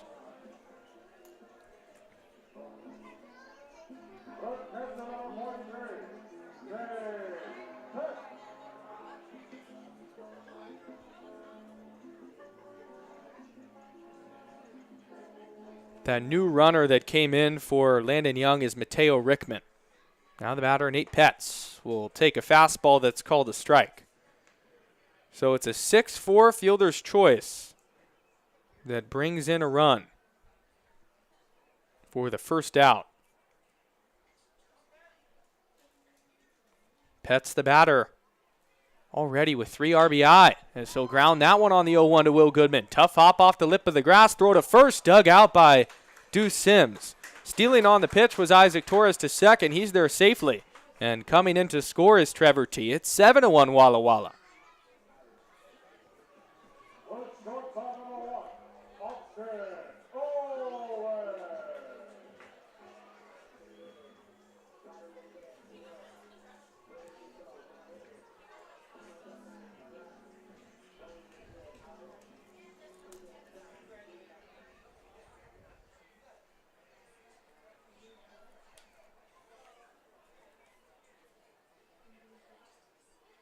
Now Austin Owens.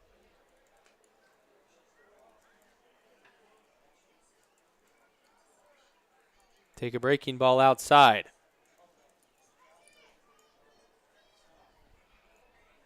Austin Owens is 0 for 2 tonight. 1-0 fastball misses up.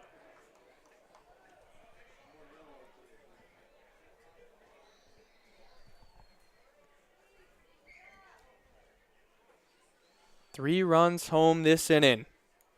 4-1 Walla Walla it was entering the bottom of the 5th, but another 3 spot, putting the Elks behind the 8 balls. The 2-0 is high and in tight, almost hit Austin Owens. 3 balls and no strikes.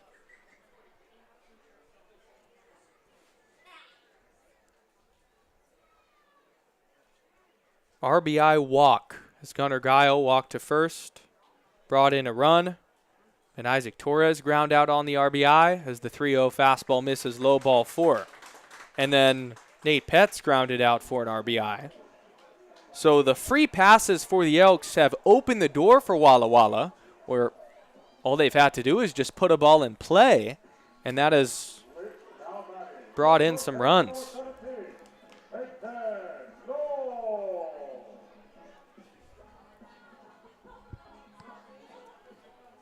Top of the order with Peyton Knowles.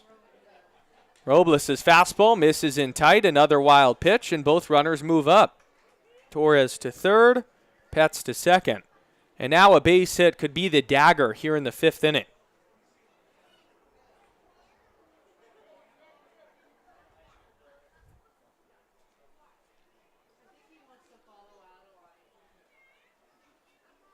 This road trip, there's really no words to describe what's gone on. 1-0 fastball, well in tight. And now you have a trusty reliever in Jared Robles that's completely losing command.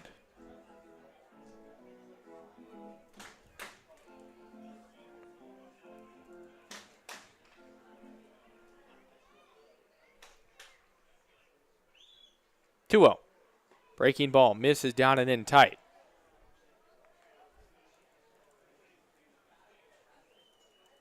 And as I mentioned before, it's impossible to pinpoint it on just one thing. The Elks collectively have just faltered this entire week. 3-0 fastball misses high, another walk. It's honestly pretty difficult to comprehend what we've watched. I mean, in this inning alone, 5 free passes to 8 batters faced. A hit by pitch, a walk, and another walk. The bases are loaded again for Sam Kane as Robles' fastball misses down and away. And you know it's going bad when in the 5th inning it feels like games are over and you still have a lot of work to do and a long way to go. Kane's walked twice, struck out his last time as the 1-0 misses in tight. And Robles is simply searching for answers. The lone man in the bullpen stretching is Josh Jackson. And the plan tonight for Wes Harper and his crew was to have Robles eat some innings and then have Jackson come in late, but things have completely changed in the moment as the 2-0 fastball is called a strike. This is the 9th batter of the inning. Sam Kane out of Eastern Oregon.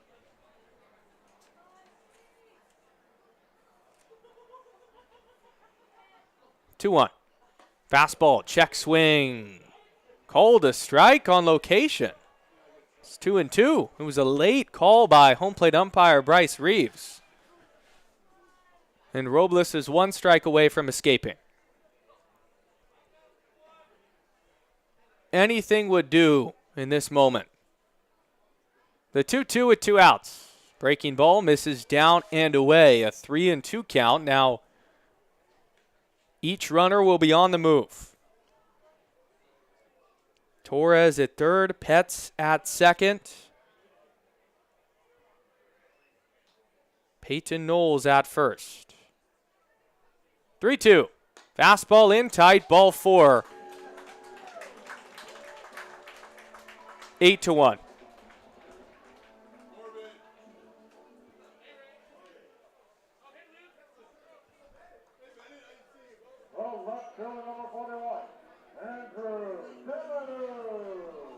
It feels like over-explaining this situation does nobody a service. I mean, it's hard to comprehend. Now Andrew Deminu will step up. He'll take a fastball. I feel like what encapsulates the picture better is this box score this inning. Single, hit by pitch, walk, walk, as the 0-1 misses low. Ground out, both brought in a run. Then walk, walk, walk.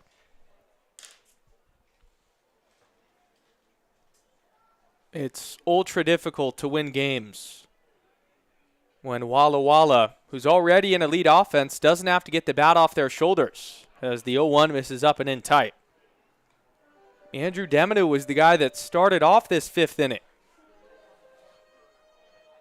And although this isn't the 8th spot that we witnessed yesterday, it feels eerily similar from the perspective that it's sucking the life out of the Bend Elks. 1-1. Popped up, foul behind home plate and out of play.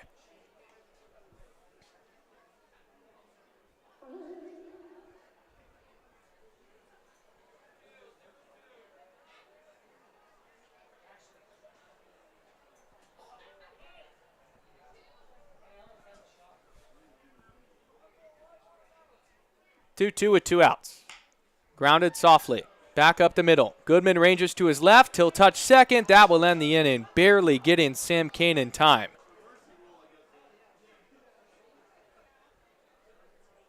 But not after 4 runs crossed for Walla Walla in the 5th inning. This was a game that the Elks led at one point, 1-0.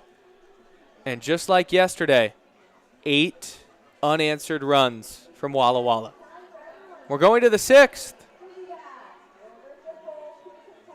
8-1 sweets on the Bend Elks YouTube page.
Top of the 6th inning, Mason Elrod coming up for the Elks.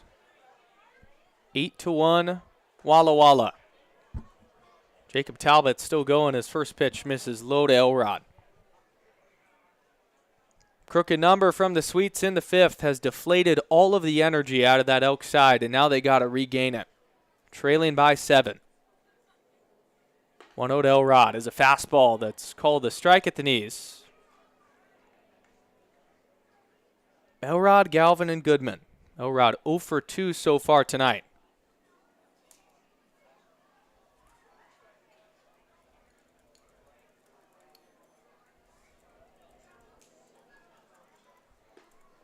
One change up, called the strike at the bottom.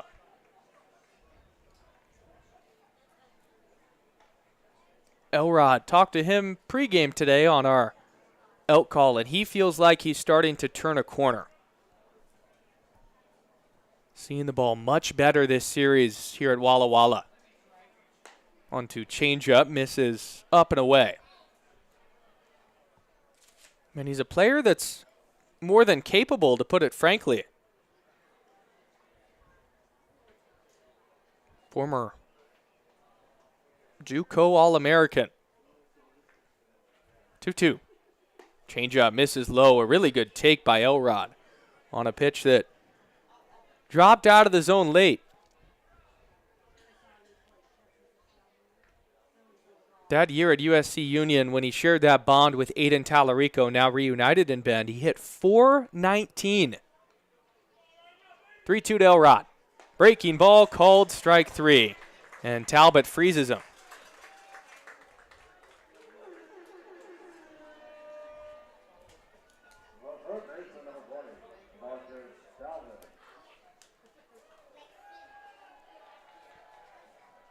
That's the 5th time that the Elks have struck out tonight, the 2nd looking. Bringing up Marcus Galvin.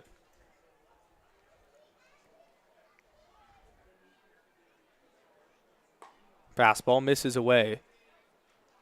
Josh Jackson is now starting to throw for the Bend Elks in the 6th inning. That was not on the bingo card at all for Wes Harper, Alan Cox, Johnny Kemp. And I wonder how long he's going to be used. 1-0. Fastball misses down. He's been used in a late inning role where he only goes a couple of innings, and that was kind of his identity too at Umpqua.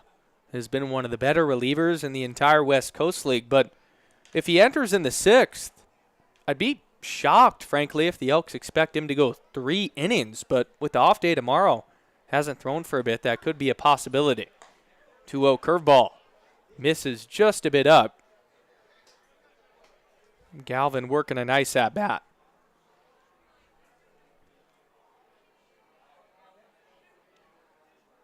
But Jackson has been dealing with the sickness, too, over the past couple of days, so that might hinder his ability to give length. As the 3-0 misses down and away. And Marcus Galvin walks with 1 out in the 6th.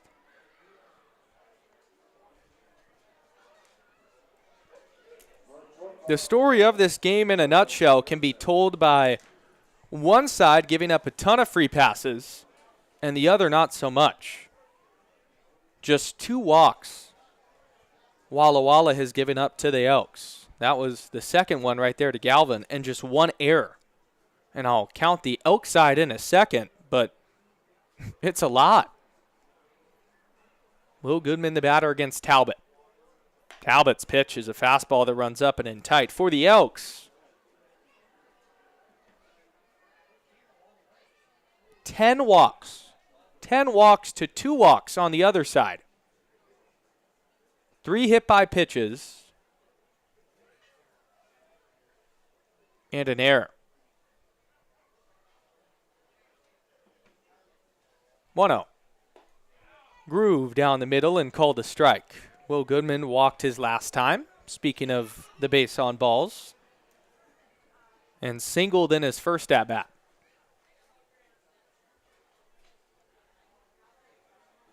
Defense playing him straight up. Flag still limp in center field on a picturesque Sunday night. 1-1. Curveball misses up and away. More on Goodman being the hometown kid in Bend, but guy I've had the pleasure of sharing the mic with, Will Taylor, the baseball bat bro. Him and Will have had a really good bond over the past year. Will's done a great job getting in the community with all these Bend players as the 2-1 fastball is called a strike on the outside corner.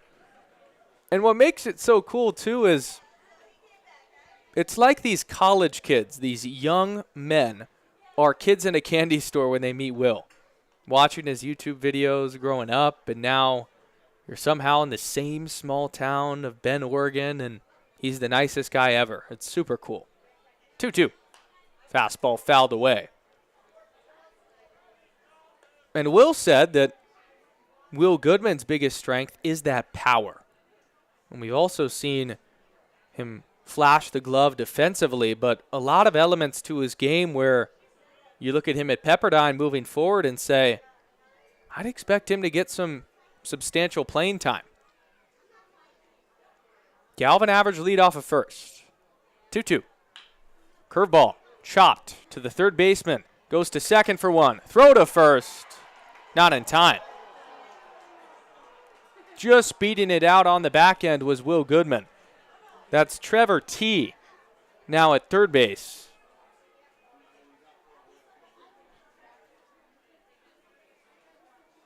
At second now is Peyton Knowles.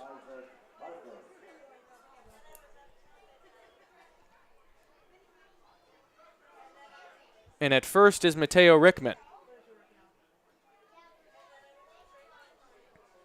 2 gone for Isaac Pfeiffer.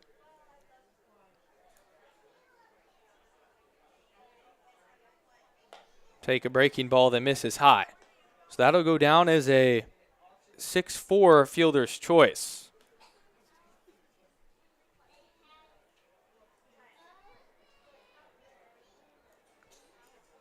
Pfeiffer reached on an error in the fourth. 1-0 fastball. Hit well into left field and down in front of Demanu for a base hit. Good barrel from Isaac Pfeiffer. And it keeps the 6th inning alive. We know that's there with Isaac Pfeiffer. You just look at the way he's built. A whole lot of power, big legs, a catcher. And that there, the single we'll remember in the 6th, showed flashes of that game.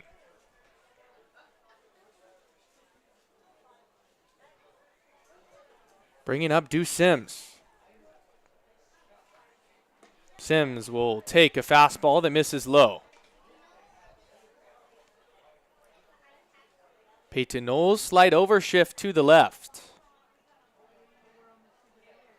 With the power threat and Sims up, pull side hitter. Almost did some damage in his last debut on the fly out to left. There's the 1-0 curveballs called a strike on the outside corner.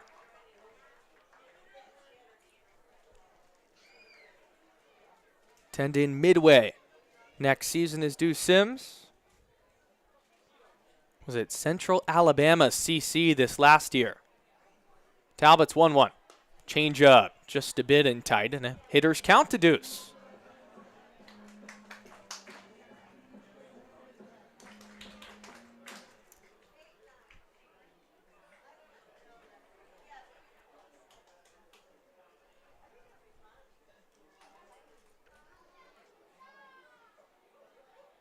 Two one. Fastball called a strike at the bottom of the zone, and it's 2-2. You think about this stage in the game, 6th inning, Elks are down 8-1, but Sims has the ability to run into a ball and make that deficit not so bad. Talbot fires. Change up softly to the third base coach and Johnny Kemp, who fields it smoothly.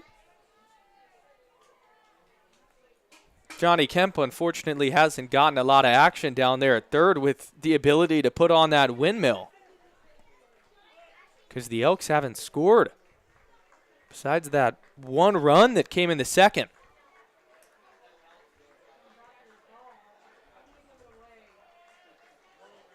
Two-two.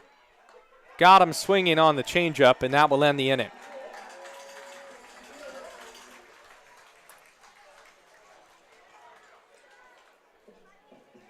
Not much else to say. 8-1 Walla Walla, bottom 6 when we come back.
Top of the 6th inning, Josh Jackson, the new pitcher in for the Bend Elks.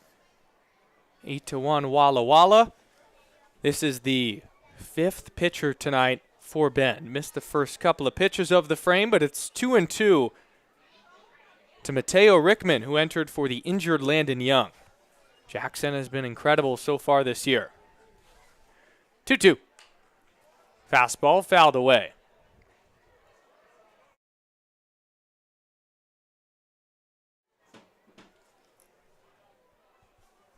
Rickman, T, and Guile do up this inning. Oaks got to find somehow, some way to get those bats back in the dugout. 2-2 breaking ball, just a bit in tight. Mateo Rickman, this is his first at bat of the night.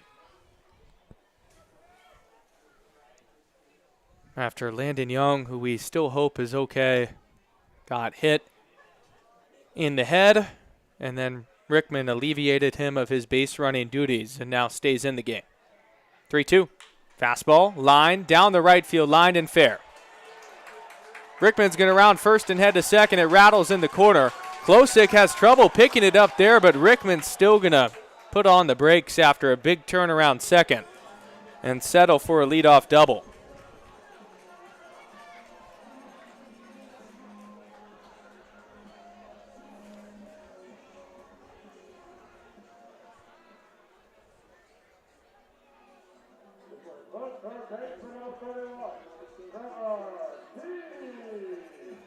Time is now called as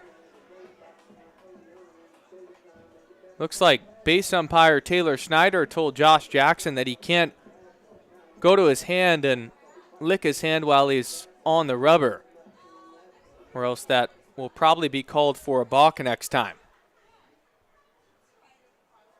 Now Trevor T. the bat.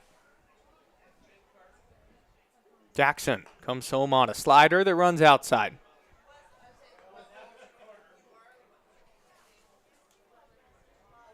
Josh Jackson out of Umpqua Community College, a guy that the Elks have really leaned on in the late innings. Not so much in the sixth, as the 1-0 will miss outside.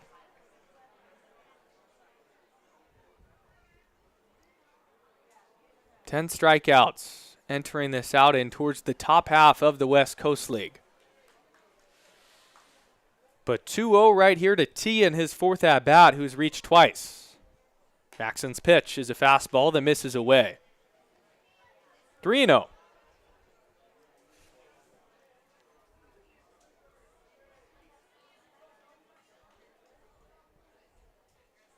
When you look at strikeouts via K per 9, too, Jackson's is scorching high as the 3-0 fastball is called a strike at the bottom of the zone. K per 9 means you take however many Ks he gets in one inning and average that out over 9 frames. And I'll get the number to you in a sec, but it is really sky high. 3-1 is flipped into shallow left. Coming in as Pupo, he can't get there. An infield single. Round first is T. He'll stay there.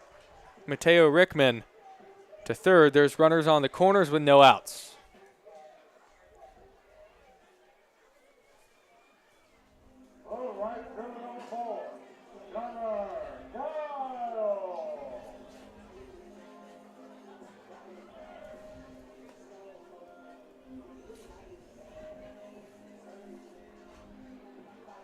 Bringing up Gunnar Guile.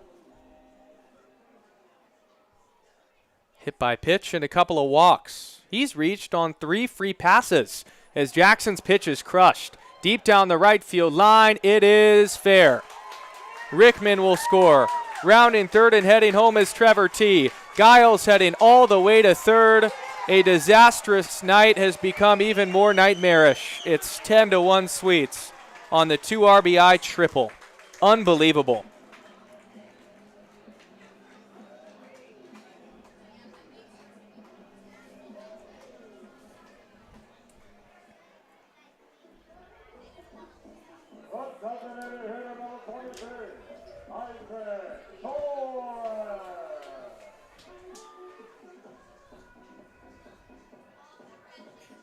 Even the most reliable Bend Elk arms have struggled this road trip, and now Josh Jackson's turn as his first pitch fastball runs up and in tight, and it's fouled away.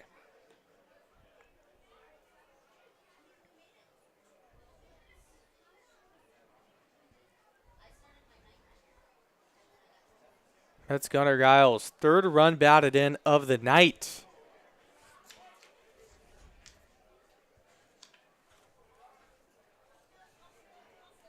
Oh, 1. Slider called the strike on the outside corner.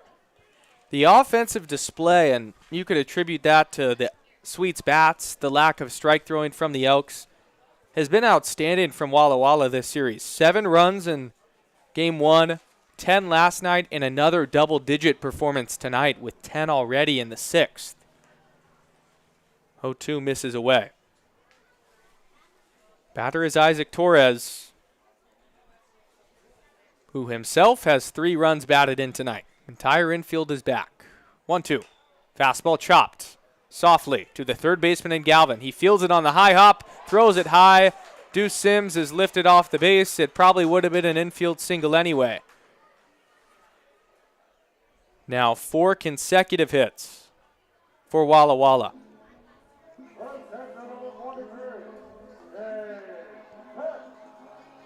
I don't think it would be an over-exaggeration if you asked Alan Cox right now about where this stretch stacks up in his long coaching career. I believe this would be at the bottom and would confidently say so. First pitch to Pets is called a strike.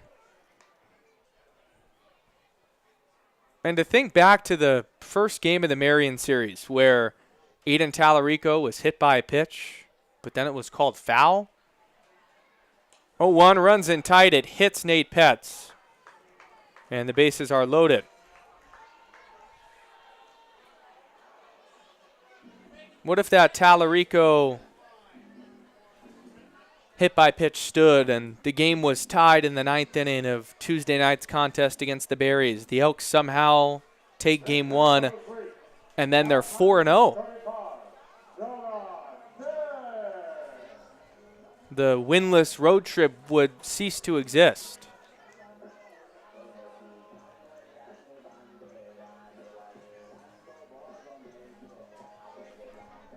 But as the ball hasn't bounced their way at any point this series,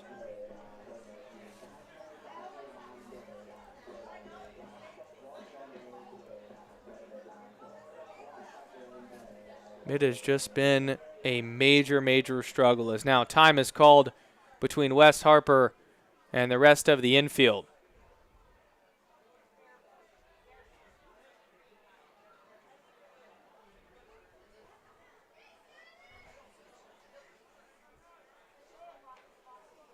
The Marion series was ultra competitive. All 3 games could have gone the Elks' way.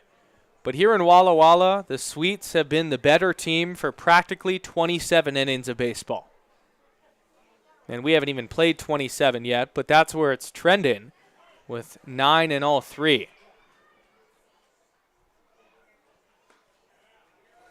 First pitch to the new batter, and Jonah Chang is called a strike. Chang is in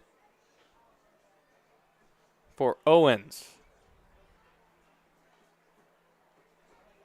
0-1. Swung on and missed, nothing in 2.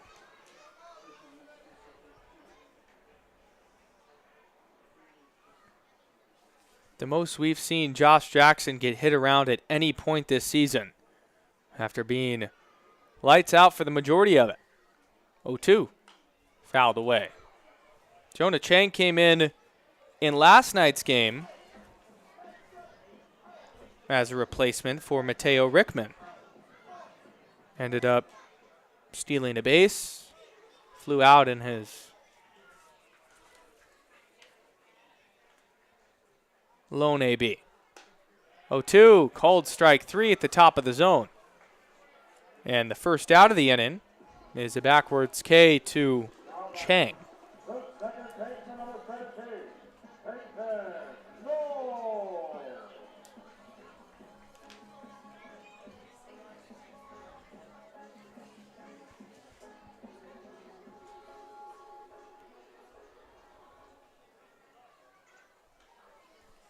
Peyton Knowles will hit. Ground ball would get the Elks out of it. He'll take a fastball that misses down and in tight.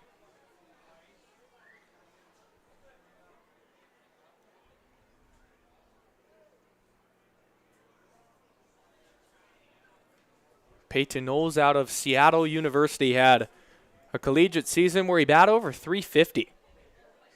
1-0, big swing and a miss, and has been a staple at the top of the order for Leo Rivera's squad. Big credit to him. It has been an incredible start to the season in year 1 as manager. 1-1. Lined, into left, down for a hit. 2 runs are going to score. Heading to third is Pets. Up to second on the 2 RBI double is Peyton Knowles. It's 12-1 Walla Walla.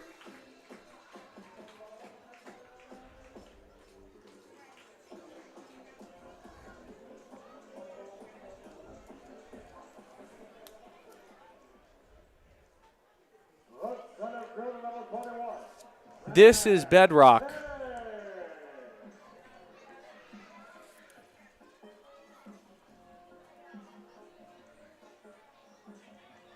And even with a road trip where the Elks haven't won a game, I think that Sunday evening is going to take the cake as the most lopsided. Now Sam Kane. Ground one softly to the shortstop and Goodman, who fields it deep in the 6-hole, throw to first in time. Coming in to score is Nate Petz, making it 13-1, and Peyton Knowles moves up to third.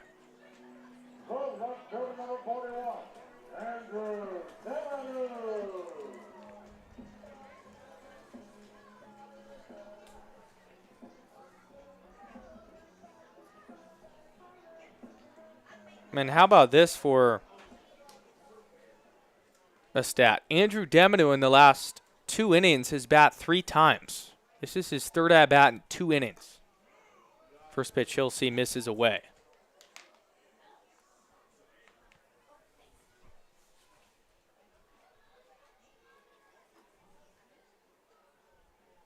Andrew Deminu has reached in 3 of his 4 plate appearances. Another returner for Walla Walla. 1-0 is called a strike. And that's been a good approach from Leo Rivera, bringing back a lot of their key contributors from a year ago. Think of Trevor T at the top of my mind. Gunnar Guile just had that big 2 RBI triple. As the 1-1 is swung through. And the Elks on the flip side have not had that continuity. Just a couple of returners. And the returners didn't see a lot of time with the Elks last year. Pfeiffer, Sims, and Pupo.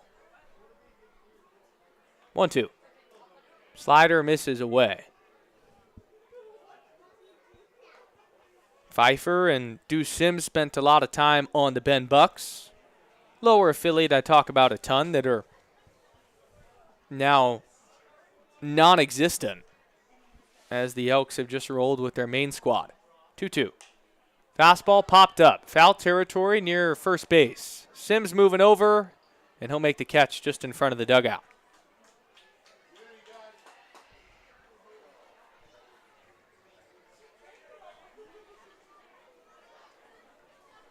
To the 7th, 13-1 Walla Walla on the Bend Elks YouTube page.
Top of the 7th inning, Elks trail 13-1 to Walla Walla.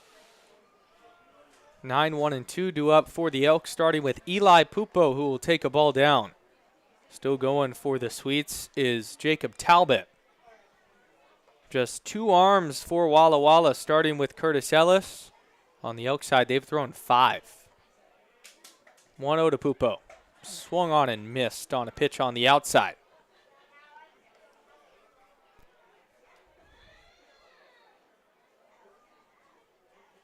The last 2 innings, the Walla Walla Sweets have sent 9 batters to the plate.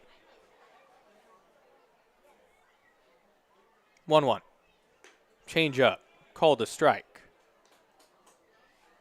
The last 2 outs that the Elks recorded in each of those frames was to Andrew Deminu.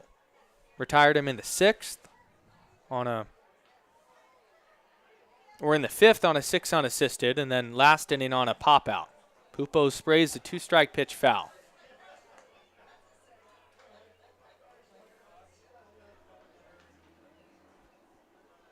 "13 unanswered runs for Walla Walla. The Elks led this game 1-0 back in the 2nd. On an Eli Pupo RBI single. 1-2 changeup, misses in tight. And in between innings, Alan Cox and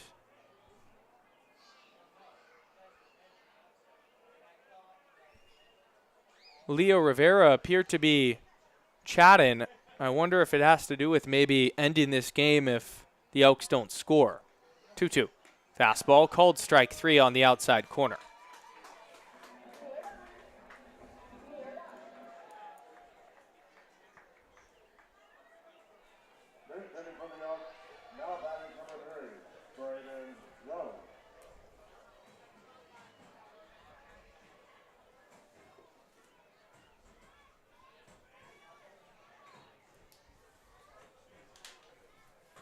Braden Jones will be a pinch hitter for Dimitri Sisidko. Take a fastball that misses away.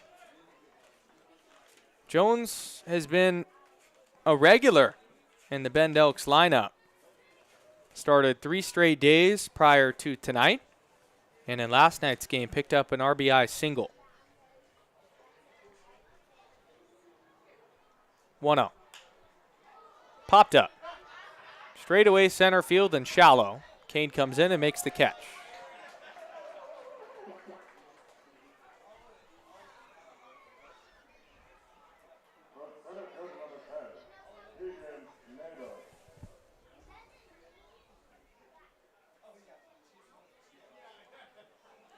Time is now called from Leo Rivera, and he's going to go to the bullpen.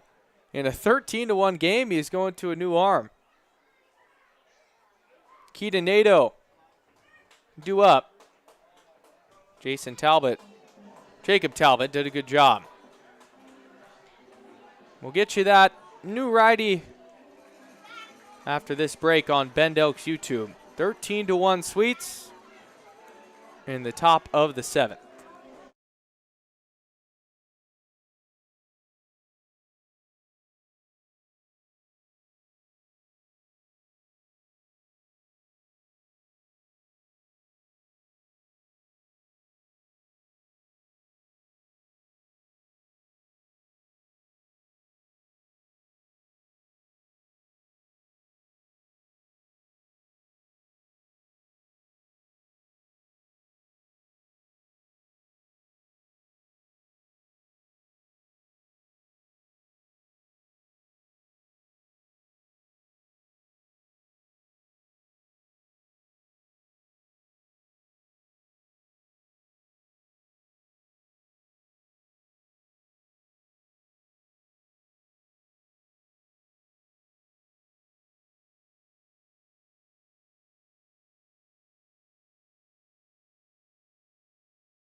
Keaton Nadeau will be batting now against the new pitcher. 13-1 game. It's Andrew Cohen. His first pitch is a wicked breaking ball that's called a strike. Pupo and Sasidko were retired by Talbot, and now Leo Rivera going to a new arm. 0-1. Called a strike at the knees as well. It's 0-2. Both spinning off nasty breaking balls. 2 appearances, an inning and a third. No runs scored.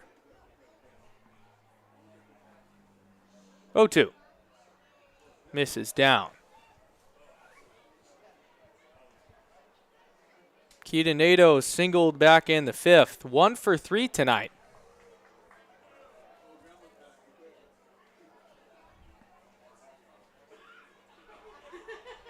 Infield and outfield playing him straight up. 1-2. Got him swinging. And that will end the inning.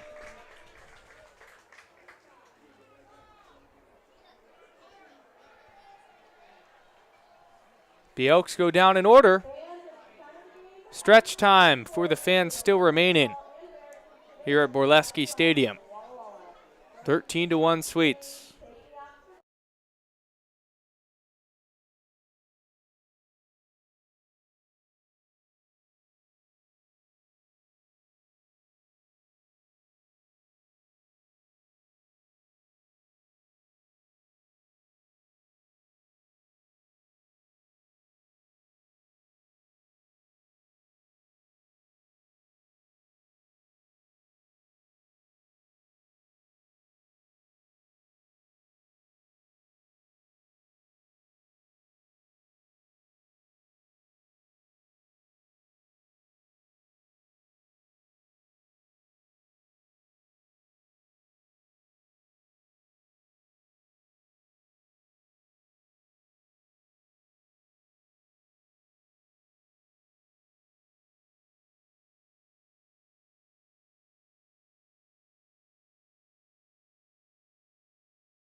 Cade Finazzo, the new arm into the ballgame for the Bend Elks in this 13-1 Sweets lead. Miss outside on the first pitch he throws. Mateo Rickman will start off this inning just like he did in the last frame. Rickman, T, and Guile. Finazzo's 1-0. Fastball, sky to left. Moving back on it is the newly entered left fielder in Josh Sir. He makes the catch for the first out. So Sir in for Pupo. And peer around the infield and see if there's any other substitutions. That's the tough thing sometimes about summer ball. It's kind of, especially on the road, fend for yourself when it comes to subs. You got to be locked in. I don't have binoculars, so just the natural eyesight will have to do. Sir for Pupo here in the 7th. 1-0 to Trevor T is called the strike. This is Trevor T's 5th at-bat. He's reached 3 times. 1-1. Finazzo fires in a strike. Cade Finazzo goes to Cal State San Bernardino, just like his partner up the middle and Keaton Nadeau in center. a 9 ERA in 2 innings with the Elks. As the breaking ball is hit slowly to Galvin at third, he kicks it, and T will reach base safely at first. Another error for Marcus Galvin, his second of the night.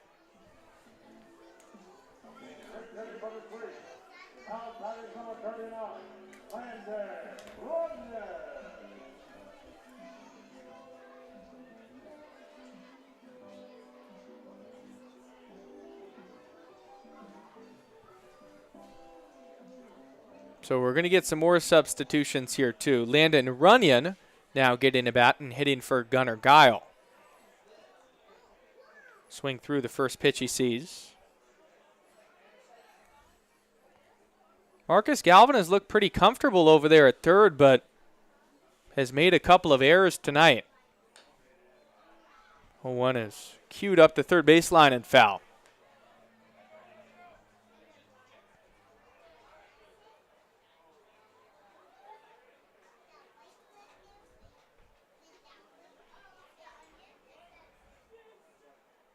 Gunnar Guile, before exiting, reached in all 4 plate appearances. 0-2 got him swinging as Runyon was way out in front, and Cade Finazzo has himself a K.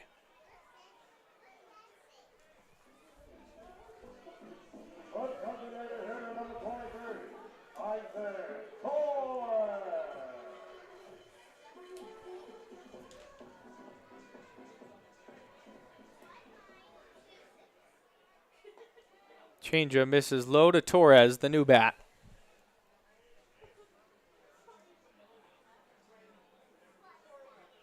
Starting to toss down there in the bullpen as they throw over to first to check on the runner. If my eyes don't deceive me, it is Adam Fulton, the infielder. That's where the Elks are at here with their pitching. Very thin. 1-0 is called the strike. They've sent 6 pitchers to the mound tonight, starting with Carter Hess, who only went 2 innings despite being pretty good. 1-1 breaking ball. In there. I wonder if it had to do with some sort of injury from Hess, or if it was just the decision that the coaching staff made at the time based on batters coming up. 1-2, grounded softly to Galvin at third. He fields this one high, throw to first. Caught by Deuce Sims. Marcus Galvin will take a deep breath, as that could have been another error for the utility man.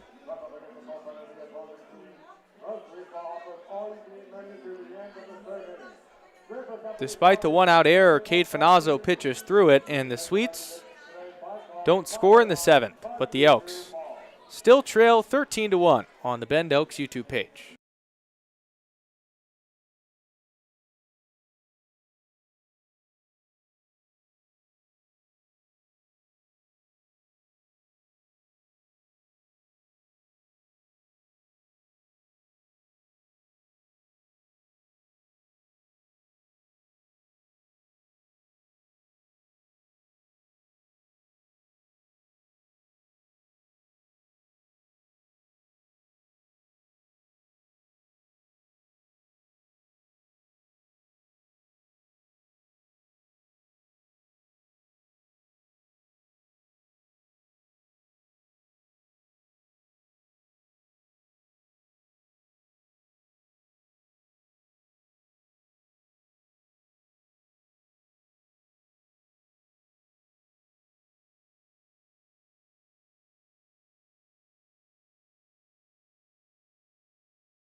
Andrew Cohen back out there for another inning of work. He'll face Richie Klosick to start this frame, and Klosick will swing through a fastball.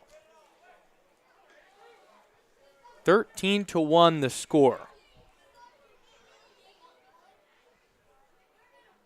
0-1. Breaking ball misses low. While we're at it, let's take a look at scoreboards around the West Coast League. Nanaimo tonight beat Edmonton in 10 innings, 7-6.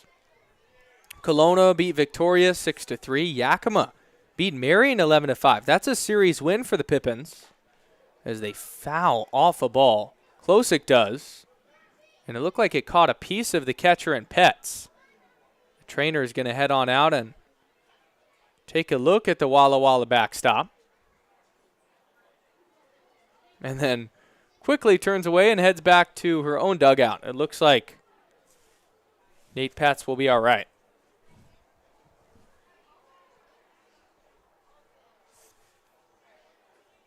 Klosick just caught a piece, and catchers a lot of the time will just wear those.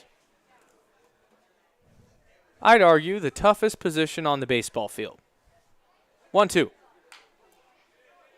Cued softly to the second baseman in, I believe that's Chang now at second, who flips it to first, and there's one out.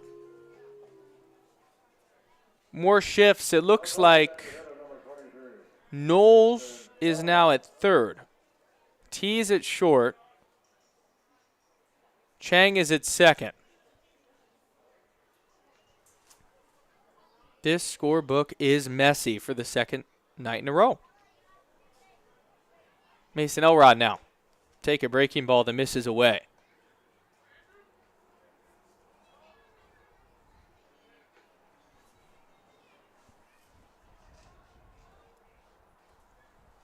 Mason Elrod 0 for 3 tonight with a pair of strikeouts. 1-0 heater just off the plate.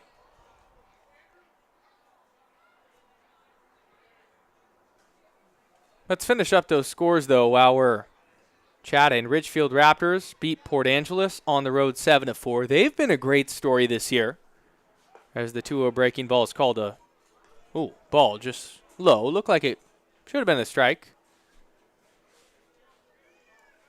But Ridgefield, along with Walla Walla, they've been two of the best offenses in the entire WCL. Ridgefield is hitting the ball at a very high rate. 3-0 fastball, called the strike tail rod. Bellingham beat Springfield 12-11. That series, quite ridiculous. Night one on Friday, 10-6, Bellingham beat Springfield in 12 innings. Then last night, it went 10 innings as the 3-1 fastball is called a strike. Elrod thought it was ball 4, and we'll have to walk back to the box.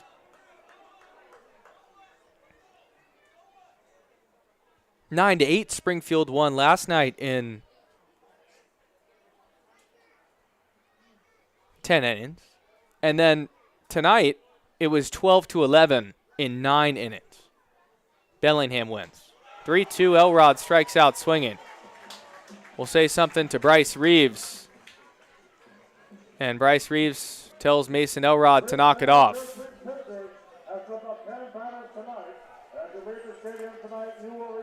And Leo Rivera wants to go to the bullpen again. So this is a glorified practice game now for Walla Walla. They're able to get as many looks at new arms as they want.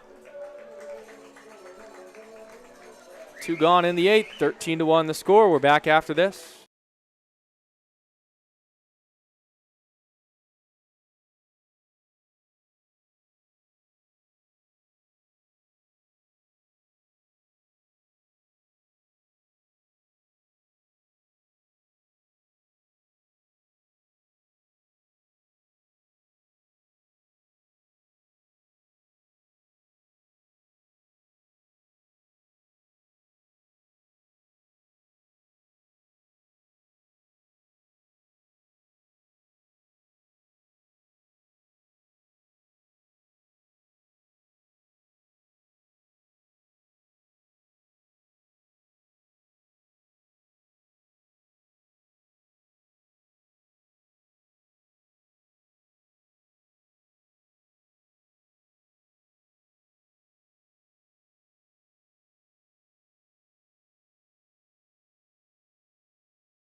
Marcus Galvin will be the bat against the new pitcher, Tyler Smith, coming out of the bullpen. 13-1 the score, 8th inning with 2 outs.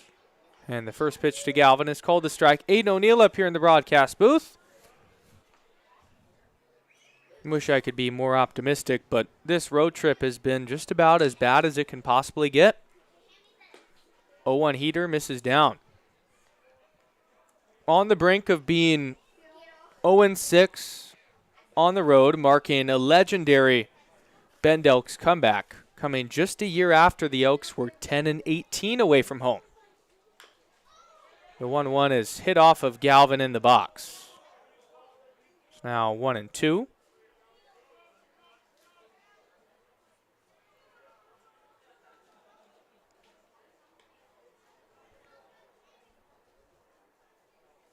And especially in this Walla Walla series, it has been all sweets for every minute of it. There's been glimmers of Elks leads here and there, but Walla Walla's controlled as the 1-2 fastball is just a bit low.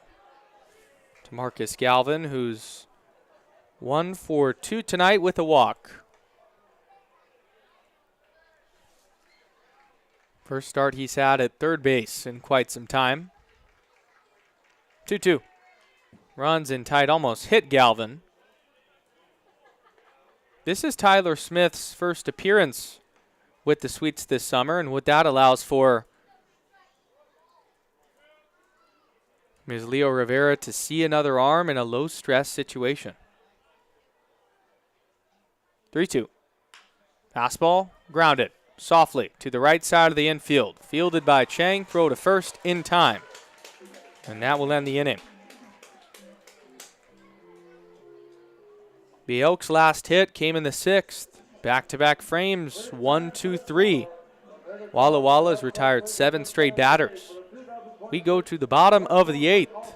It's 13-1 Sweets.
Nate Petz, the batter.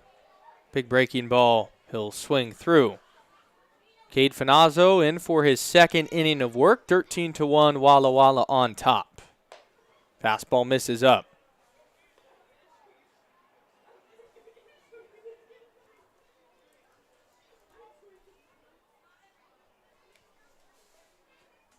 Bottom of the order. 1-1. Curveball called a strike.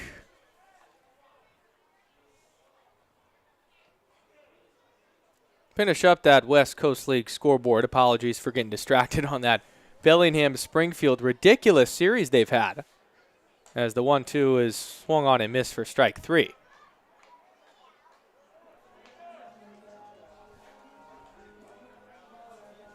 Wenatchee beat Kamloops 4-0. They've been a team that the North is kind of beat up on so far to start this season. Towards the bottom of that division, Portland's on top of Corvallis 3-0. Believe that's series decider. This is the first pitch. Curveball to Chang is called a strike.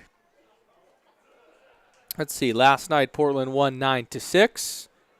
And yes, Corvallis won 2-0 on the opening night. As the 0-1 is hit to Will Goodman on 2 hops. He'll field throw to first for the second out.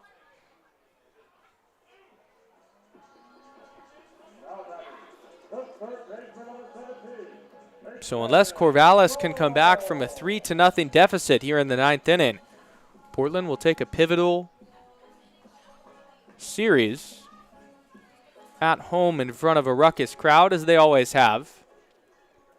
The Elks at the moment, as the first pitch to Knowles will be called a strike, are second to last in the South Division in the West Coast League, right near the bottom with Springfield. 0-1, changeup misses away. Yakima Valley's been impressive. They improved to 6-3 tonight. Walla Walla's going to improve to 6-3. Marion 6-3. So there's a big jumble at the top of the South.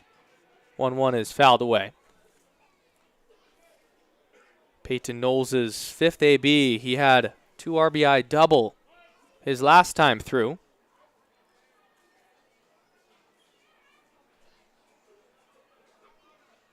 1-2. Curveball misses high.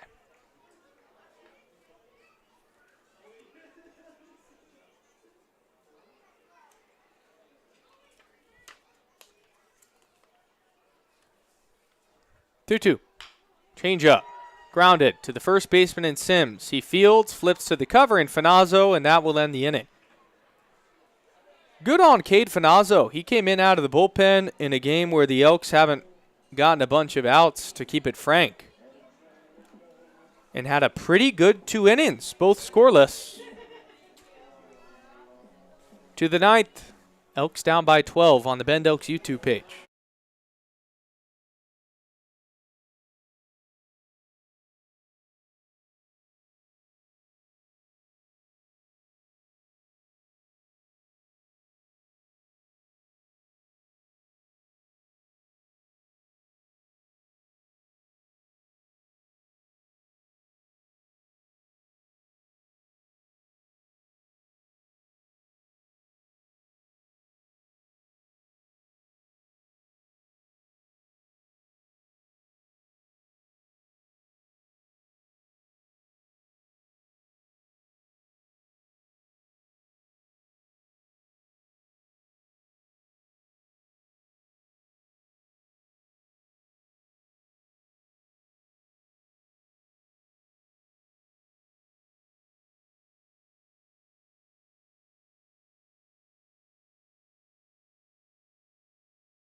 Will Goodman will lead off the 9th inning. Elks down 13-1 on the Bend Elks YouTube page.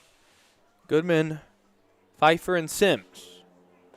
Still going is the righty Tyler Smith. Goodman 1 for 2 with a walk tonight. 0-1 changeup misses. No, it's called a strike by Bryce Reeves. Opening up the zone here in a 12-run ball game. That's standard for any umpire, so it makes sense there. The 0-2. That changeup skips in off the dirt for a ball.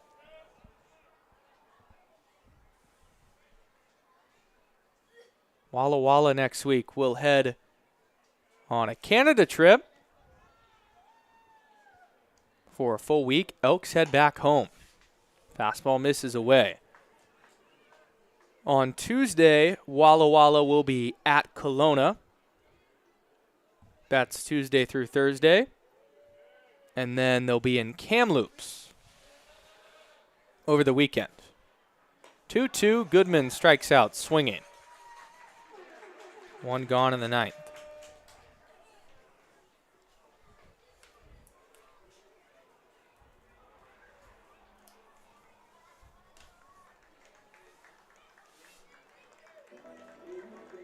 His time is now called. And a round of applause for Tyler Smith, who will exit, and a new arm comes in. We'll keep you here, though, for a second and shout out our Bend Elks YouTube page. If you haven't subscribed yet, please hit subscribe. Pierce Gordon, our lovely producer, is doing outstanding things, especially on the home streams.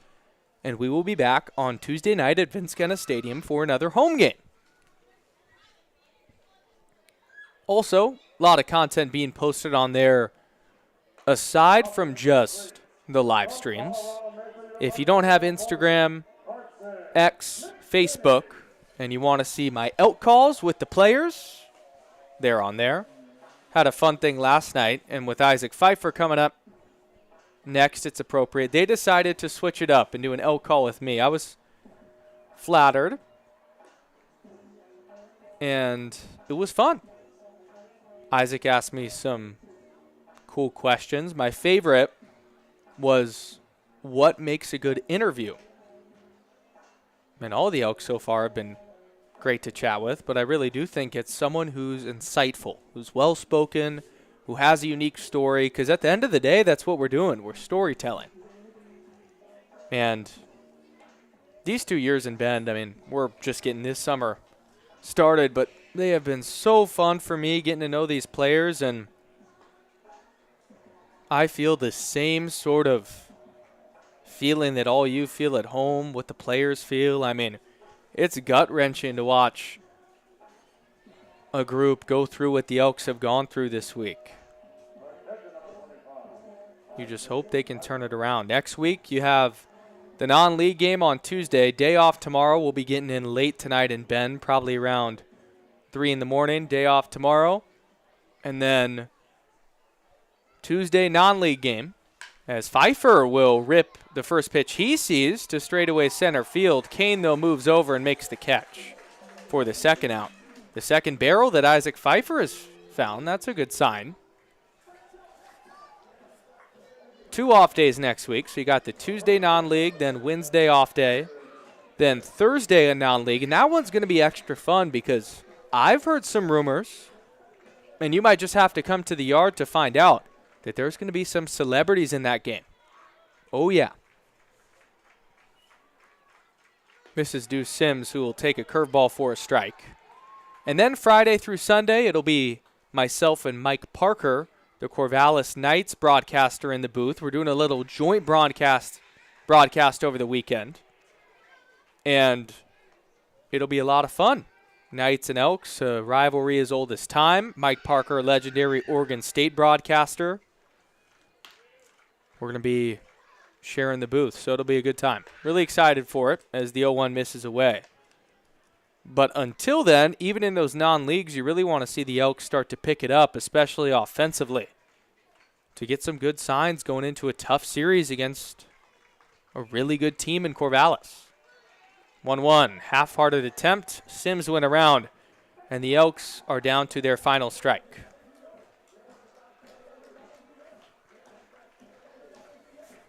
The culmination of a disastrous road trip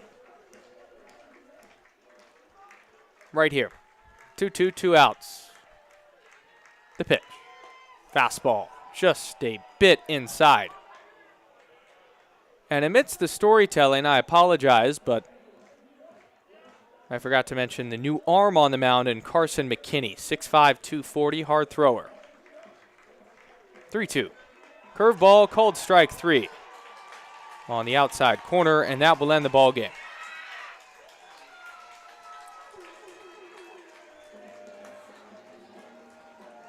The Elks, a 6-game losing streak at home. or a 6-game losing streak in general. Apologies. On the road, of course.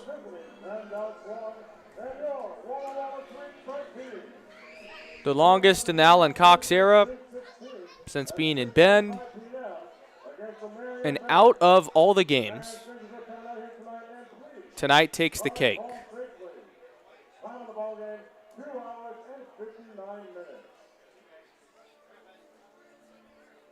For being the most lopsided. And you know what stat, and I'm going to keep this sign-off short and sweet because there's really not much to say, but the one stat that'll stand out to you, I'll read your final lines. 13 runs for Walla Walla, just 1 for Bend. Walla Walla only had 8 hits. 13 runs on 8 hits. And you don't see this a ton in summer baseball, but Alan Cox and this entire coaching staff and every member of the Elks team are having a meeting in right field. It's getting to the point. Winning solves everything, and the Elks, after their 3-0 start, have not won a baseball game. 0-6 on the road. Walla Walla wins 13-1. We will see you next week in Bend. And I'm so excited to get back to Bend. I'm sure these players are too, because, gosh, a week on the road and no wins is something that nobody could have predicted.